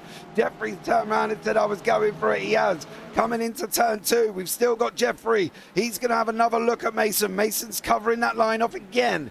Through turn 2, through 3, through the left-hander of 4. Now we've got the run down Gurney Bend. Is this going to be Mason's opportunity to start pulling away? He really needed Coleman to put Jeffrey under pressure at the moment. Coleman didn't manage to do that. Jeffrey's now coming at Mason, coming into the hairpin. Later on the brakes, you can see how Jeffrey... Oh, Butler's got it wrong. Oh, Butler. Oh, my dearie me. He didn't come by postal service. He come by FedEx on an aeroplane. He come from that far back. Jesse Butler with a move on Owen Coleman that must have absolutely scared the living doodies out of Coleman because I didn't think he was getting it stopped. Coleman's scared that much he sent it off the circuit. That was it. Coleman's run off into the field. He's had enough. Butler scared him. And Coleman is gone. He is dropping down the order for Owen Coleman. 13, 14, 15, 16. He's still going. He's plunging faster than an elevator with no brakes is Owen Coleman. And that one moment there, Pete, when Butler went in, I tell you what, Butler would have scared the living doodies out of me as well, Pete, sending it that far back. Coleman tried to do the return on the favour, couldn't get it done and sent himself off the racetrack. Mate, that is such an anti-Owen Coleman move. The dude is such a cool and sweet driver and drives so well. But to come back like that and go off the track, I'm just going to have a look at it. Yeah, was a bit of a dive, little bit of door banging. Nothing really in there. I'm surprised that Owen's going as hard as he can back into the next corner. It's just, that is such an anti-Coleman move. Isn't it? He didn't need it. Oh, no, he's like Owen's. I just watched it back. It looks like Owen he's been tucked right up to the back of the Porsche and he's just missed the braking marker, maybe only by about 10 or 20 metres, mate, but it's enough for him to actually have to throw the car to the right, and that's what's taken all of the braking efficiency out of the car and put him on the grass, and from there he's a dead duck down to P15 or 16, wherever he is now. So, really, really unfortunate. Look, he's done the right thing because he didn't put Jesse Butler, he didn't get right into the back of Jesse Butler and push him off the car. So, good driving by Owen Coleman, unlucky, but no, he's done. Let's shout out for the good driving at self-sacrifice. But he's got a long way to go to fight back. But hey, James Mason's still out the fight and out the front and fighting well. When I had a chat with James, he said about 8 laps of fuel to go. So he's going to be here for a good 15, 16 minutes, mate, before he comes in for a splash and dash. Let's see if Ben Jeffrey can actually do anything about him. Yeah, I love Greg Brooks is coming on YouTube. Good on Mason. What a champ, as long as he's having fun. Well, he clearly is. One man that's also going to be in having fun at the moment is Harry Inwood, because I can tell you now, he's got Coates and Saxon not far behind. What Saxon doesn't want is that Porsche of Isaac Curtis putting him under pressure here, because Saxon wants to go forward. He does not want to be dealing with Isaac Curtis in behind him. He cannot afford to. because he knows he's got Coates and Inwood in front of that as well. If he drops off or loses places, Curtis is going to make mincemeat of him and have a go. That's going to put him further back away from the two challengers in front of Coates and Inwood. Inwood was looking a little bit raggedy on that last lap as well. He did get a little bit of a slide on that brought Coates right into the back of him at the moment. The Coates here has just got to keep pushing Inwood under pressure. This is the first time we've seen Inwood under pressure from somebody from his own class. Let's not forget, he was not near anyone from his class for that entire first hour and 25, hour and 30 minutes. Now he is. This is Coates' opportunity here, Pete, to really see what Inwood's made of, whether or not Inwood's going to be able to handle this. So if Inwood wouldn't pull over for an elite class guy, do you think he's under pressure from a challenger class guy? I think that the pressure is probably the same. I think Harry Inwood is just neglecting any difference between elite and challenger, and he is just fighting for the best position he can get in the race. And I don't think for Inwood right now, or even during the race, it's really mattered whether it's been challenger or elite class. I think Harry's just out there driving. Otherwise, he might have pulled over, and we talked about whether he did or not under pressure, or whether guys looked at it, but he sat there and he held his course and he held his line, every right that he had to. But now after the pit stop cycle, he's found himself just a little bit down, and now he's got to fight with the other challenger classes. Is that on his mind, or is it just, hey, I'm still sitting here in fourth? James Mason, he's got a pit stop to go, which nearly everybody in the field that pitted would know that James didn't pit because they would have seen him go past a relative, right? So Harry's still sitting on a podium position. I don't think he's worried about a challenger lead. I think he's worried about a podium position. I reckon, I don't know, Pete. I tell you what we'll do. We'll keep an eye. If in the next 5 laps, Inwood's made a mistake because he's got Coates right up behind him, then we know what the situation was. Everybody feels pressure, right? That, unless you're Kimi Räikkönen and you're driving up through Kemmel Straight at 200 miles an hour for a cloud of smoke. But everybody generally feels pressure. I reckon Inwood, the pressure is to a degree on him, but I think for Coates and Saxon, they're the ones that are going to stay with this guy who absolutely decimated him in qualifying. He decimated him for the first hour and 25 minutes. It's now down to them to try and stay with him as well. So although we sit here and think pressure on Inwood, yes, pressure on Coates and Saxon, absolutely, because they need to stay with a very fast flying Mercedes. James Mason at the moment is staying in front of a very fast flying Mercedes in the hands of Ben Jeffrey. And Mason, as we know, didn't pit, didn't do anything, winged it, 8 laps of fuel to go. He's going to be there for about another 10, maybe 12 minutes at the moment. Jeffrey can't get through. Mason's driving how Mason needs to drive. He's putting the car in the right place. He's getting his entries and exits correct. And to be honest, I wouldn't be surprised if he stayed there until his pit stop. Oh, I think James will stay out there till his pit stop. Why not? He's got the limelight, he's got the lead. Get out there, and he's just running out and having a good time. I'll tell you what Inwood hasn't got that Coates has got, Jamie Saxon. Jamie Saxon has been on the tail of Coates the whole race, and we've watched them side by side in corners, fighting and fighting and fighting. Inwood hasn't had to deal with that yet during the race. He's just had to deal with the other elite cars getting around him, not necessarily fighting for position. But Coates and Saxon, they've been going hell for leather for position pretty much the whole race. So if Inwood keeps his eyes forward, Coates has got to also have his eye on the mirror, and that's an advantage that Inwood has over Brad Coates right now. Do you think Saxon's going to fight Coates? Or do you think Saxon knows he's got to stay with him? Now, Greg has just pointed out a great point in YouTube chat as well. It's not the fact that we've got Inwood. It's not the fact that we've got Coates. It's not the fact that we've got Saxon. It's the fact that we've got a recovering Trent Allen now, who's going to bring himself into this. We know what Trent's mistake was. He made it going around the last corner, burnt up his tyres, went in pit lane, ended up down 16th, 17th, 18th, I think it was. Are we now going to see Allen go and spoil a party? Is he going to be the man that drops a joke and nobody laughs at and then stops the conversation? Or is he going to... Oh, well, that answers... No, it doesn't quite answer my question, but I've got a funny feeling Saxon... I don't really know. Saxon's got a tough choice. He knows he needs to go forward, but he's also got Allen. Does he let Allen go and let Allen go and disrupt the other two?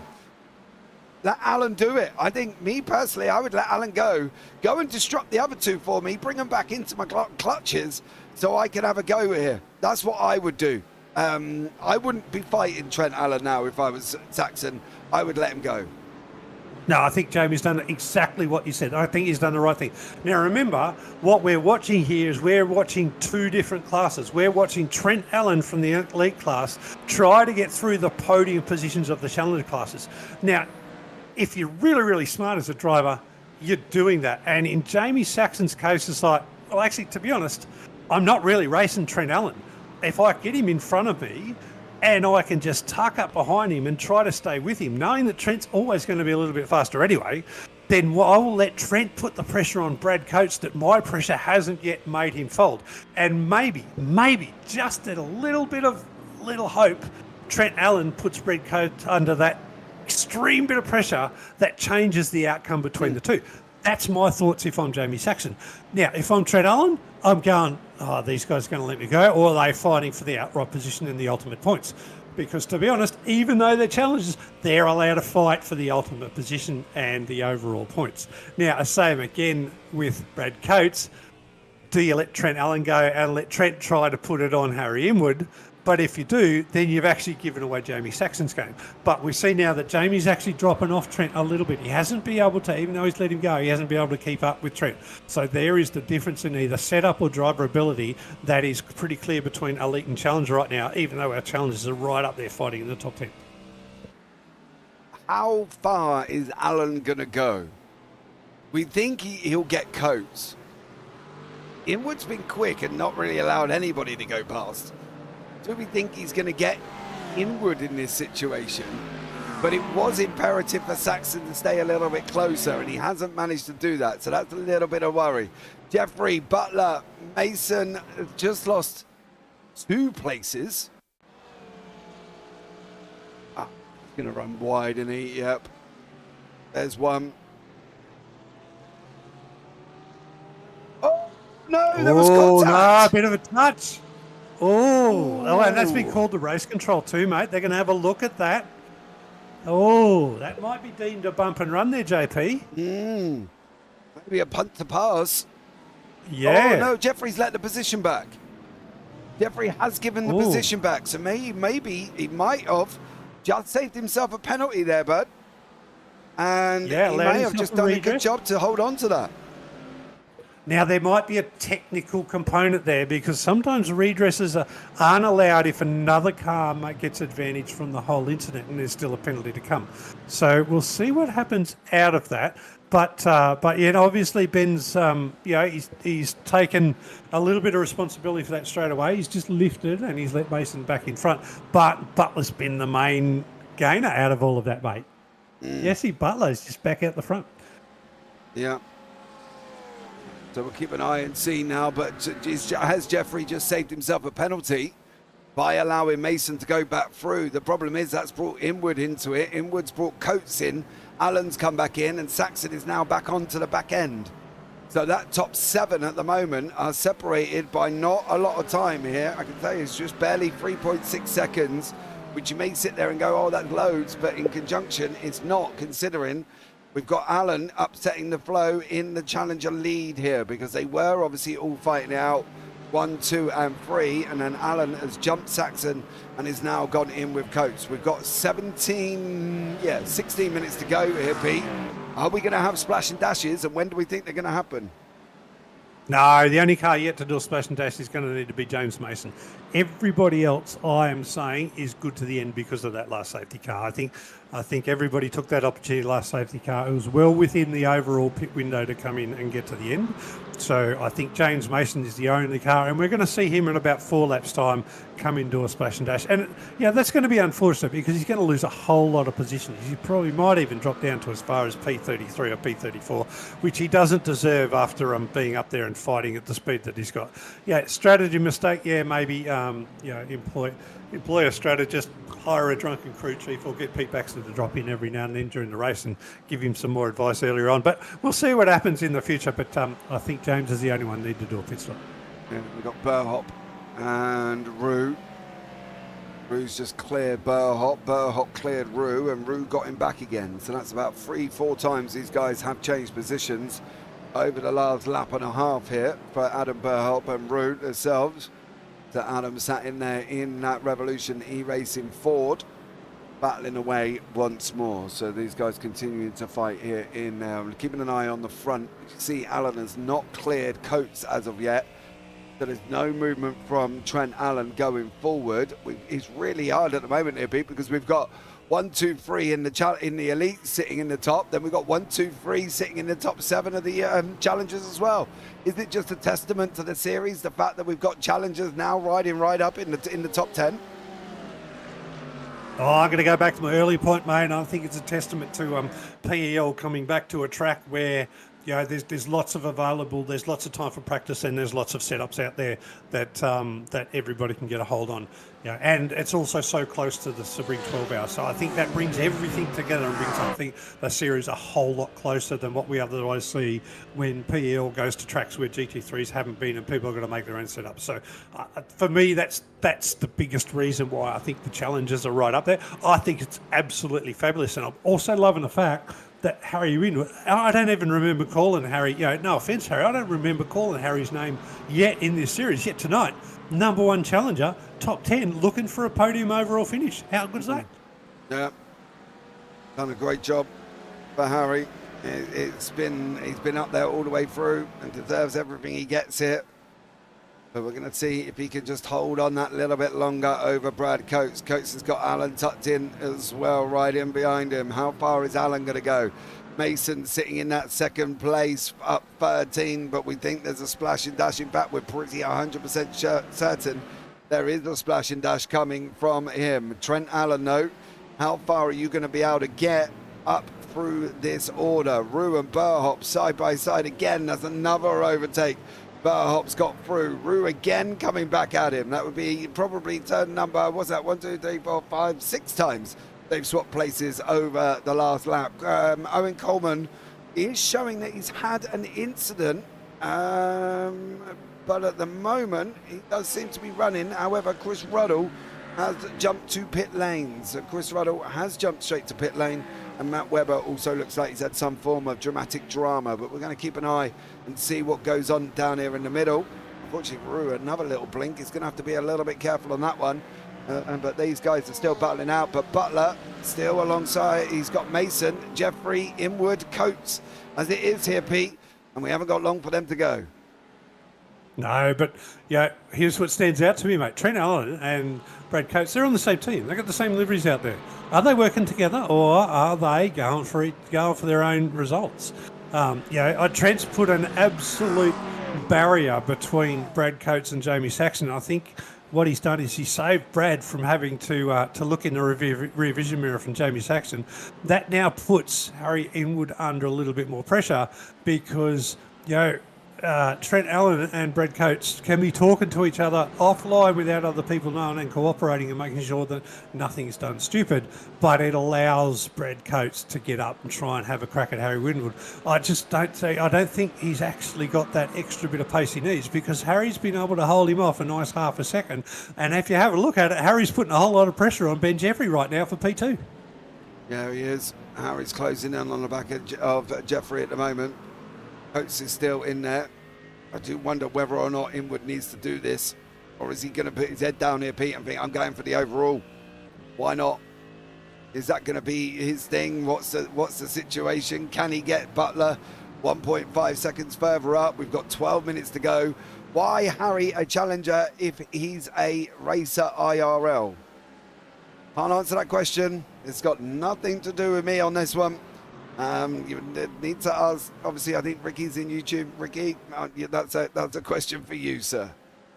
No, let's just put it back there. The I rating of 2,500 is defined, for this series, under 2,500 is defined as the Challenger Series. If you're above 2,500 I rating, up to 3,500, then you're in the Elite Series. So that's the breakup, and that's where it starts.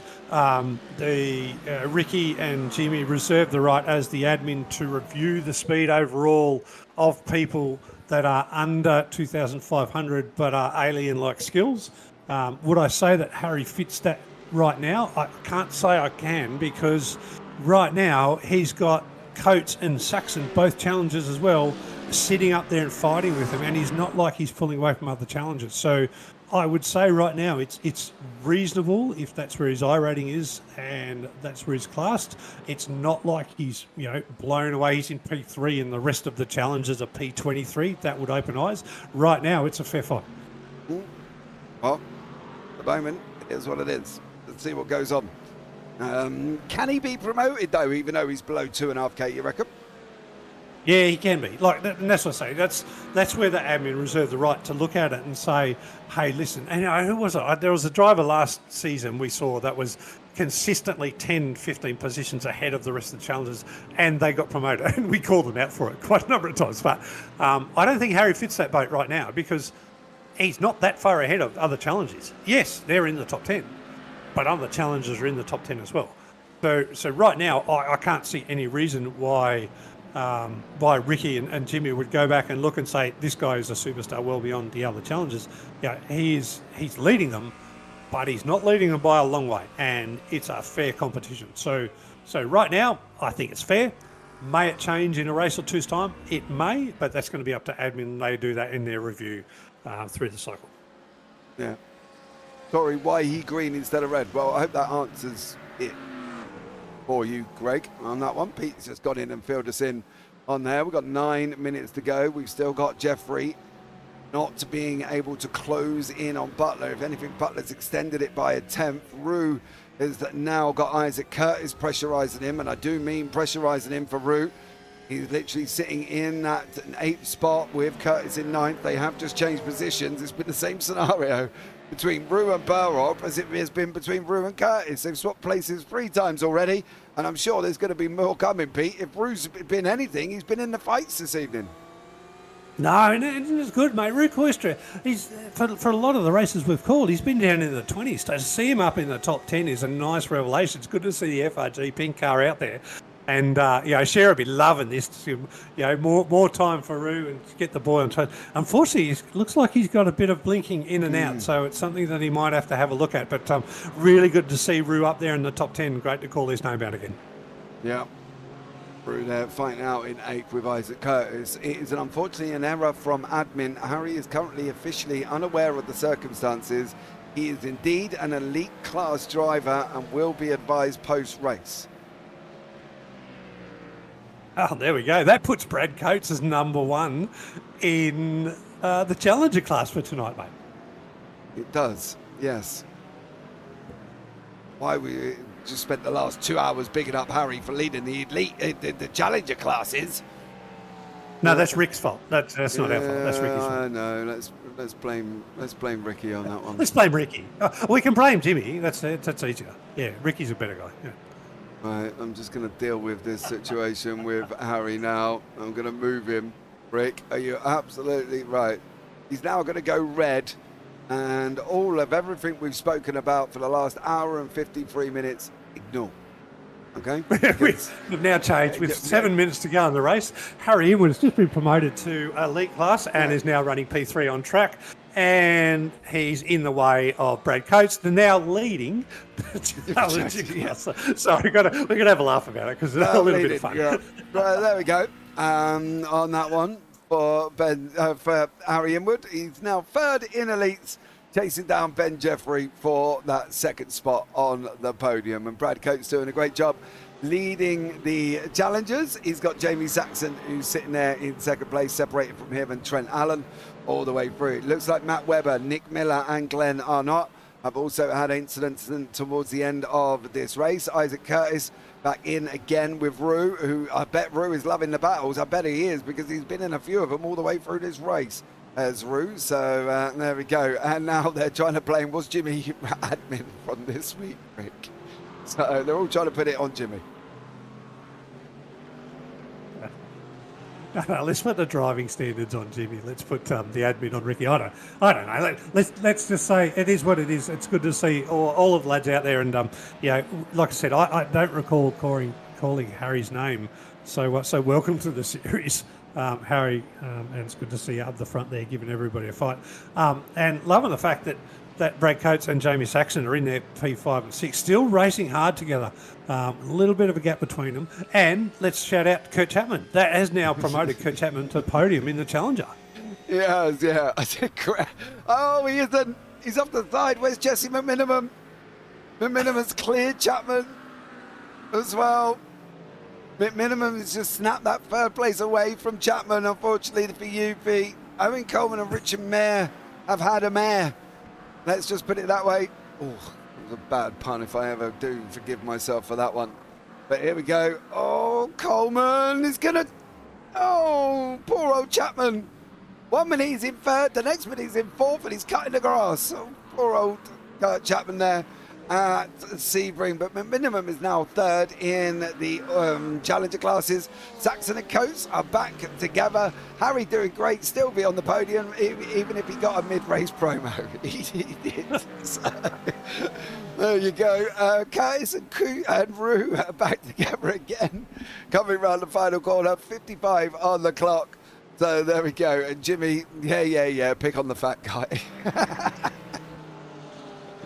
Oh, I can't believe. I think I owe Kurt Chapman a beer. That is terrible curse from commentary, isn't it? That was literally on you. Oh. It was on you. Oh, You know what I mean? unbelievable. Kurt, let's meet at Bathurst, mate. I'll buy you a beer. That is just the most unbelievable thing I've seen for a long time. We get you on with 5 minutes to go on the race, and Ricky Provenzali takes you off, mate. Yeah, no, that's on admin. They can shout you beer. I'll get them to pay for it, all right? All up. Kurt, we're good. Well, there you go. You ever seen the commentator's curse? Well, you've just seen it. Brad Coates leading the way with Saxon. Trent Allen has managed to clear Coates. 1:56.43 on the clock. Not long to go now. There's going to be about 2 more laps here. Ben Jeffrey can still not escape away from Harry Inwood. Inwood is putting Jeffrey under pressure. These 2 Mercs trying to chase down the Porsche Butler. Butler with his different pit stop. I think it was pit stop number 2, where he was about 5 seconds quicker. And Butler now managed to get himself into first place, but he has got Jeffrey and Inwood closing in behind him, Pete. If Inwood's going to put anybody under pressure, he's definitely going to put Jeffrey.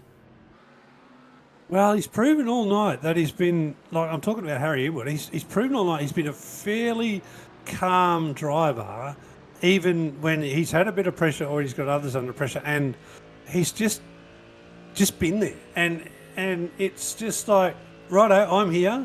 You either make a mistake and I've got you, or you don't keep watching your mirrors and I'm going to make you think twice about everything you do. So, yeah, really interesting. Oh, mate, I've just seen Owen Coleman disappear from the server. Owen Coleman has just an incident and DNF'd. I wonder.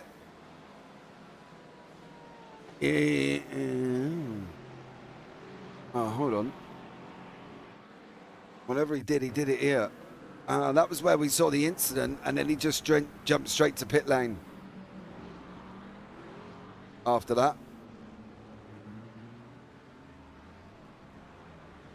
Yeah, parks up and then goes off straight to pit lane. So there we go. Yeah, that was the end of Owen Coleman. Authorised tow because it's late in the race, and yeah, enough's enough. Wow, big news. Owen Coleman, you know, a previous PL champion, out of the race on round 2.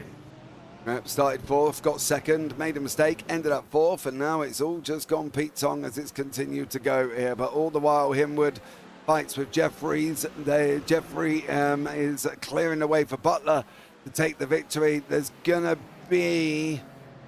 Oh, that is going to be a very close lap, whether or not they're actually going to make it, or is this lap 53 going to be the final one? They've got about a minute to go round half of this circuit. This is going to be very close here, Pete. Actually, it will be. You're right, because I mean they're 2 minutes, 2 laps, right? Yeah, they're going to. Pete, this is going to be borderline checkered flag, I think. Now, do you have the fuel to do another lap? That's the question, JP. You know, when you come into that fuel stop, what is your fuel strategy on? You know, one more lap or only this one? Well, are we going to see cars running out of seconds. fuel if he gets to the start-finish line 2 seconds earlier than what he otherwise should have? 20 seconds. Keep it calm. I mean, where are we at? 10 No, seconds. we're going another lap, mate. I'm cool. We're going to go another lap, I reckon. Yeah, I think you might be right. I think it's going to be the white flag this time around. Barney's waving a white flag in the sun that we really can't see. There it is. There it Yep. is. White flag lap for Butler. So we have gone one more. Saxon and Coates battled for the whole 2 hours. And guess what? They're going to battle for the next 2 hours and 2 minutes because they are literally fighting out for the lead in the Challengers with the win race promo of Inwood. But at the moment, they're going to be going side by side into turn number 2. We've got Saxon on the outside, Coates on the inside, through turn 3. Coming into the left-hander now is that rundown gurney bend into the hairpin. These guys, Pete, they've been together all race. They might as well be together right at the end as well. No, sensational driving too. It's just absolute classic. Really, really good driving. Brad Coates is putting the car where he needs to defend. Jamie Saxon's having to go all the way around the outside to try and get around the outside. Neither of them are bumping into each other. Everything is well, true and fair and good racing. Jamie seems to have a little bit of a run out of some of the corners. He's just got to get inside the car at some stage where he can get inside under a braking marker. But Brad Coates is putting the car where he needs to save it. This is fabulous and fair racing, and I love watching this kind of racing. This is what you come to watch racing for. Yeah, absolutely. Definitely do, and these guys are not going to stop. We've got our leader at the moment. He's on his run out of Tower, coming into Cullingham. We're not going to be long here. Through Bishop's Bend, we're going to go into the aptly named Genderbean. But these guys at the moment continuing to fight there. Berhop flashing. I don't know why you're flashing there, son. They're fighting for position. They are not going to let you go on the final lap. If you think your entitlement allows you that, you are in deep doo-doo. But Saxon and Coates going for it now as well, coming down that final back straight. They are going to get there before the leader does over the line, so we will get back to the leader very, very shortly. Just want to see if there's going to be a move. I don't think there is. I think we're too far back unless Coates makes a major drama, but it's going to be Jesse Butler taking the checkered flag here as well, takes the victory. Ben Jeffrey grabs second, Inwood gets third. What's going on? It is going to be Coates. It is going to be Saxon. Coates takes the Challenger class win. Saxon grabs that second place as well. But it's a Butler, Jeffrey, Inwood 1-2-3, Pete. Ah, absolutely. And what fabulous racing from the guys in the Challenger class.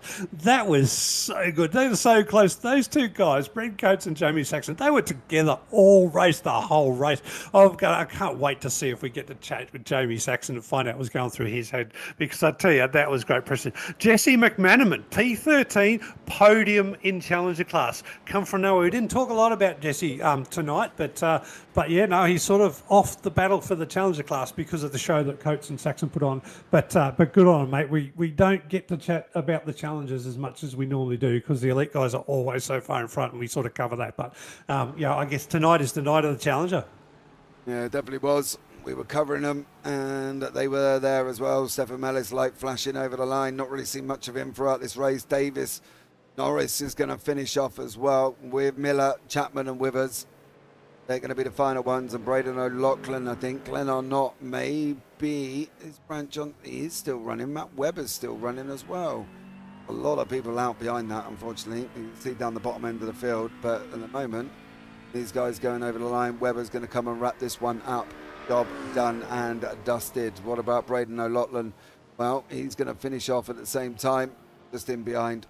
So we will be able to bring you up the scores, the final results very, very shortly. Just got Glenn Arnott, who is just finished off there. So we're bringing you the final results, and then we will be able to have a chat with some of these drivers. There we go, ladies and gentlemen. Here are the results. Jesse Butler is your winner with Ben Jeffrey in second and Harry Inwood in third. Then we got Trent Allen in fourth. The winner of the Challengers is Brad Coates, takes the win with Jamie Saxon sitting in second.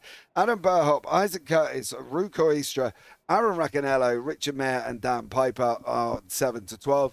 Jesse McMiniman rounding out the podium for the Challengers. Then we've got Nick Bottrell, Matt Carrig in there, Jeremy Greentree, Brian Tucker and Kurt Nominson, who had a great old scrap down in Challengers for the whole entire race. Glenn Jones, Alfonso Latella, Greg Heaney in 21st, and Ben Brook, Bobby Kamura, James Mason, Matt McCamley, Stefan Mellis, Justin Davis and Matthew Norris. Big shout out to all of these guys, as we're currently still on the lead lap, and that's 31 cars with Chapman and Withers. Goodfella 2 laps down. Braden O'Loughlin, Owen Coleman out, Glenn Arnott out, Ruddle out, Johnson out, Webber out, Magri out.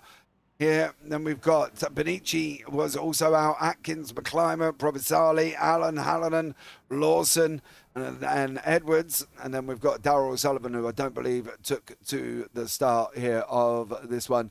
Pete, very, very interesting here, and a great race for all of these guys. We can have a look and we'll have a quick chat as he's... Oh, no, I won't, because I can't... Oh, I don't know if you can grab Brad Coates for me there, Pete, but I can't seem to move him. You moving, Pete? Got him. Got him. Right, let's have a chat with your challenger, Victor. Was Mr. Brad Coates as well. Come and join us in the booth. Brad, welcome in, bud. Well done. Thanks, boys. Haven't been in here before. It's nice. I like what you're doing with the place. Thanks, mate. Enjoy the pictures on the wall. Ignore the one of Pete in the 2-2. Unfortunately, that was a bet he lost. But then again, My favourite. Yeah, he's lost a lot of them, mate. He's standard already. Yeah, on that one. Brad, you and Jamie Saxon having a great old battle throughout the whole race. You then come together at the end of the race and you battled it as well. But it was a very, very tough win in that Challenger class. He's quick. He kept me honest. I'll tell you what. I thought I'd got away from him, and then out of nowhere he kind of crawled his way back. But I don't even know if I took the win. I think Harry got me by 0.02, but happy to be on the podium. Harry got promoted mid-race to elites.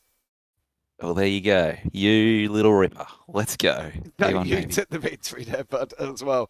There was some confusion. It was mentioned in YouTube chat from Ricky to say that there was an admin error and that he had been promoted to elite. So, Brad, you are the Challenger class winner. Thank you.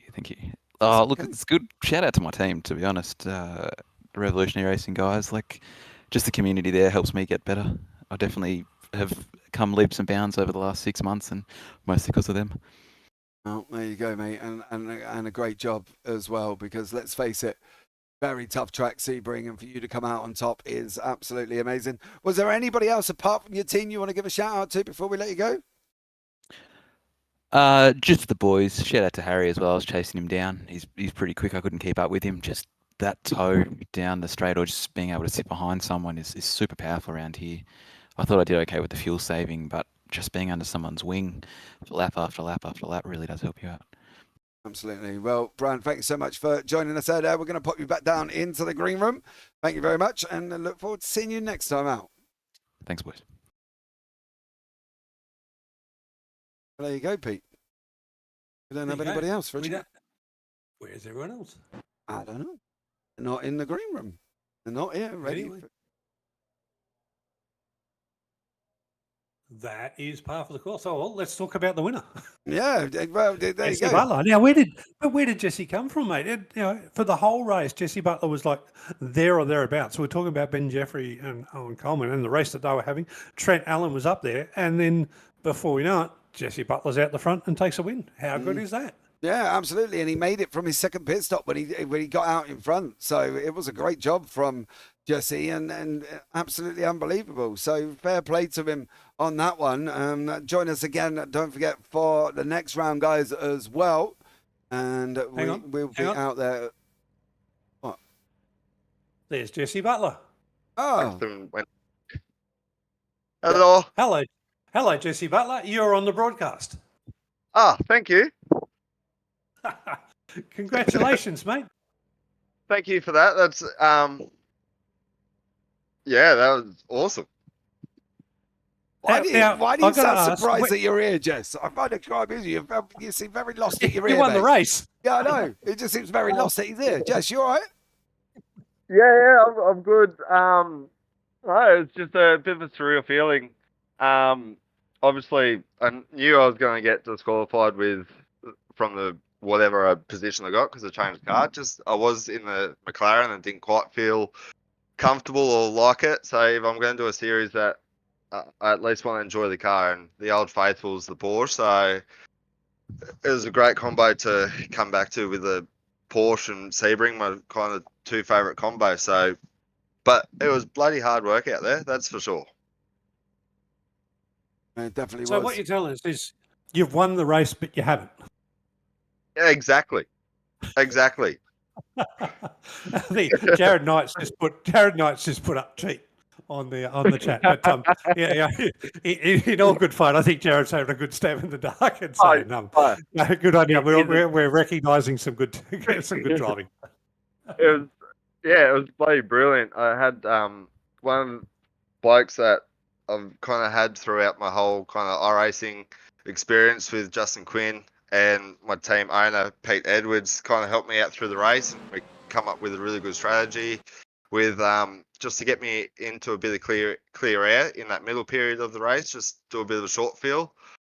And it worked perfectly. I actually thought the safety car kind of almost ruined it. I wasn't sure where we were going to sit. We'd done a bit of fuel saving just to make sure we got to the end and whatnot, but it worked out perfectly. And in the end, it was very tense.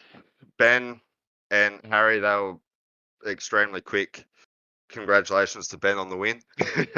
But both of them were incredibly quick. So that kind of last kind of segment, once I got in front, it was just all about just kind of keeping the clear head and just punching out quality laps and just try to. I knew once those guys got in the tow, the Porsche isn't real good in a straight line. So if I could keep them out of the tow, I knew I kind of had a bit of a half a chance. Good on you, mate. It's a great race, and you had some tough competition to have to fight off and beat anyway. So, and I think you did that more through strategy than just pure pace. So well done to you and the team. Absolute great result, and we'll see you back next time. Yeah. Just one thing before you guys head off. Tonight was kind of the first, other than Bathurst and whatnot. I had the livery just kind of commemorating a young fella that passed away at the start of January. So that one's for you, Harry. Yeah, it's just really good to kind of get that one off the chest. Yeah, thanks, boys. Good on you, mate, and that's a good message to send out. So well done, and yeah, shout out to Harry. Thank you.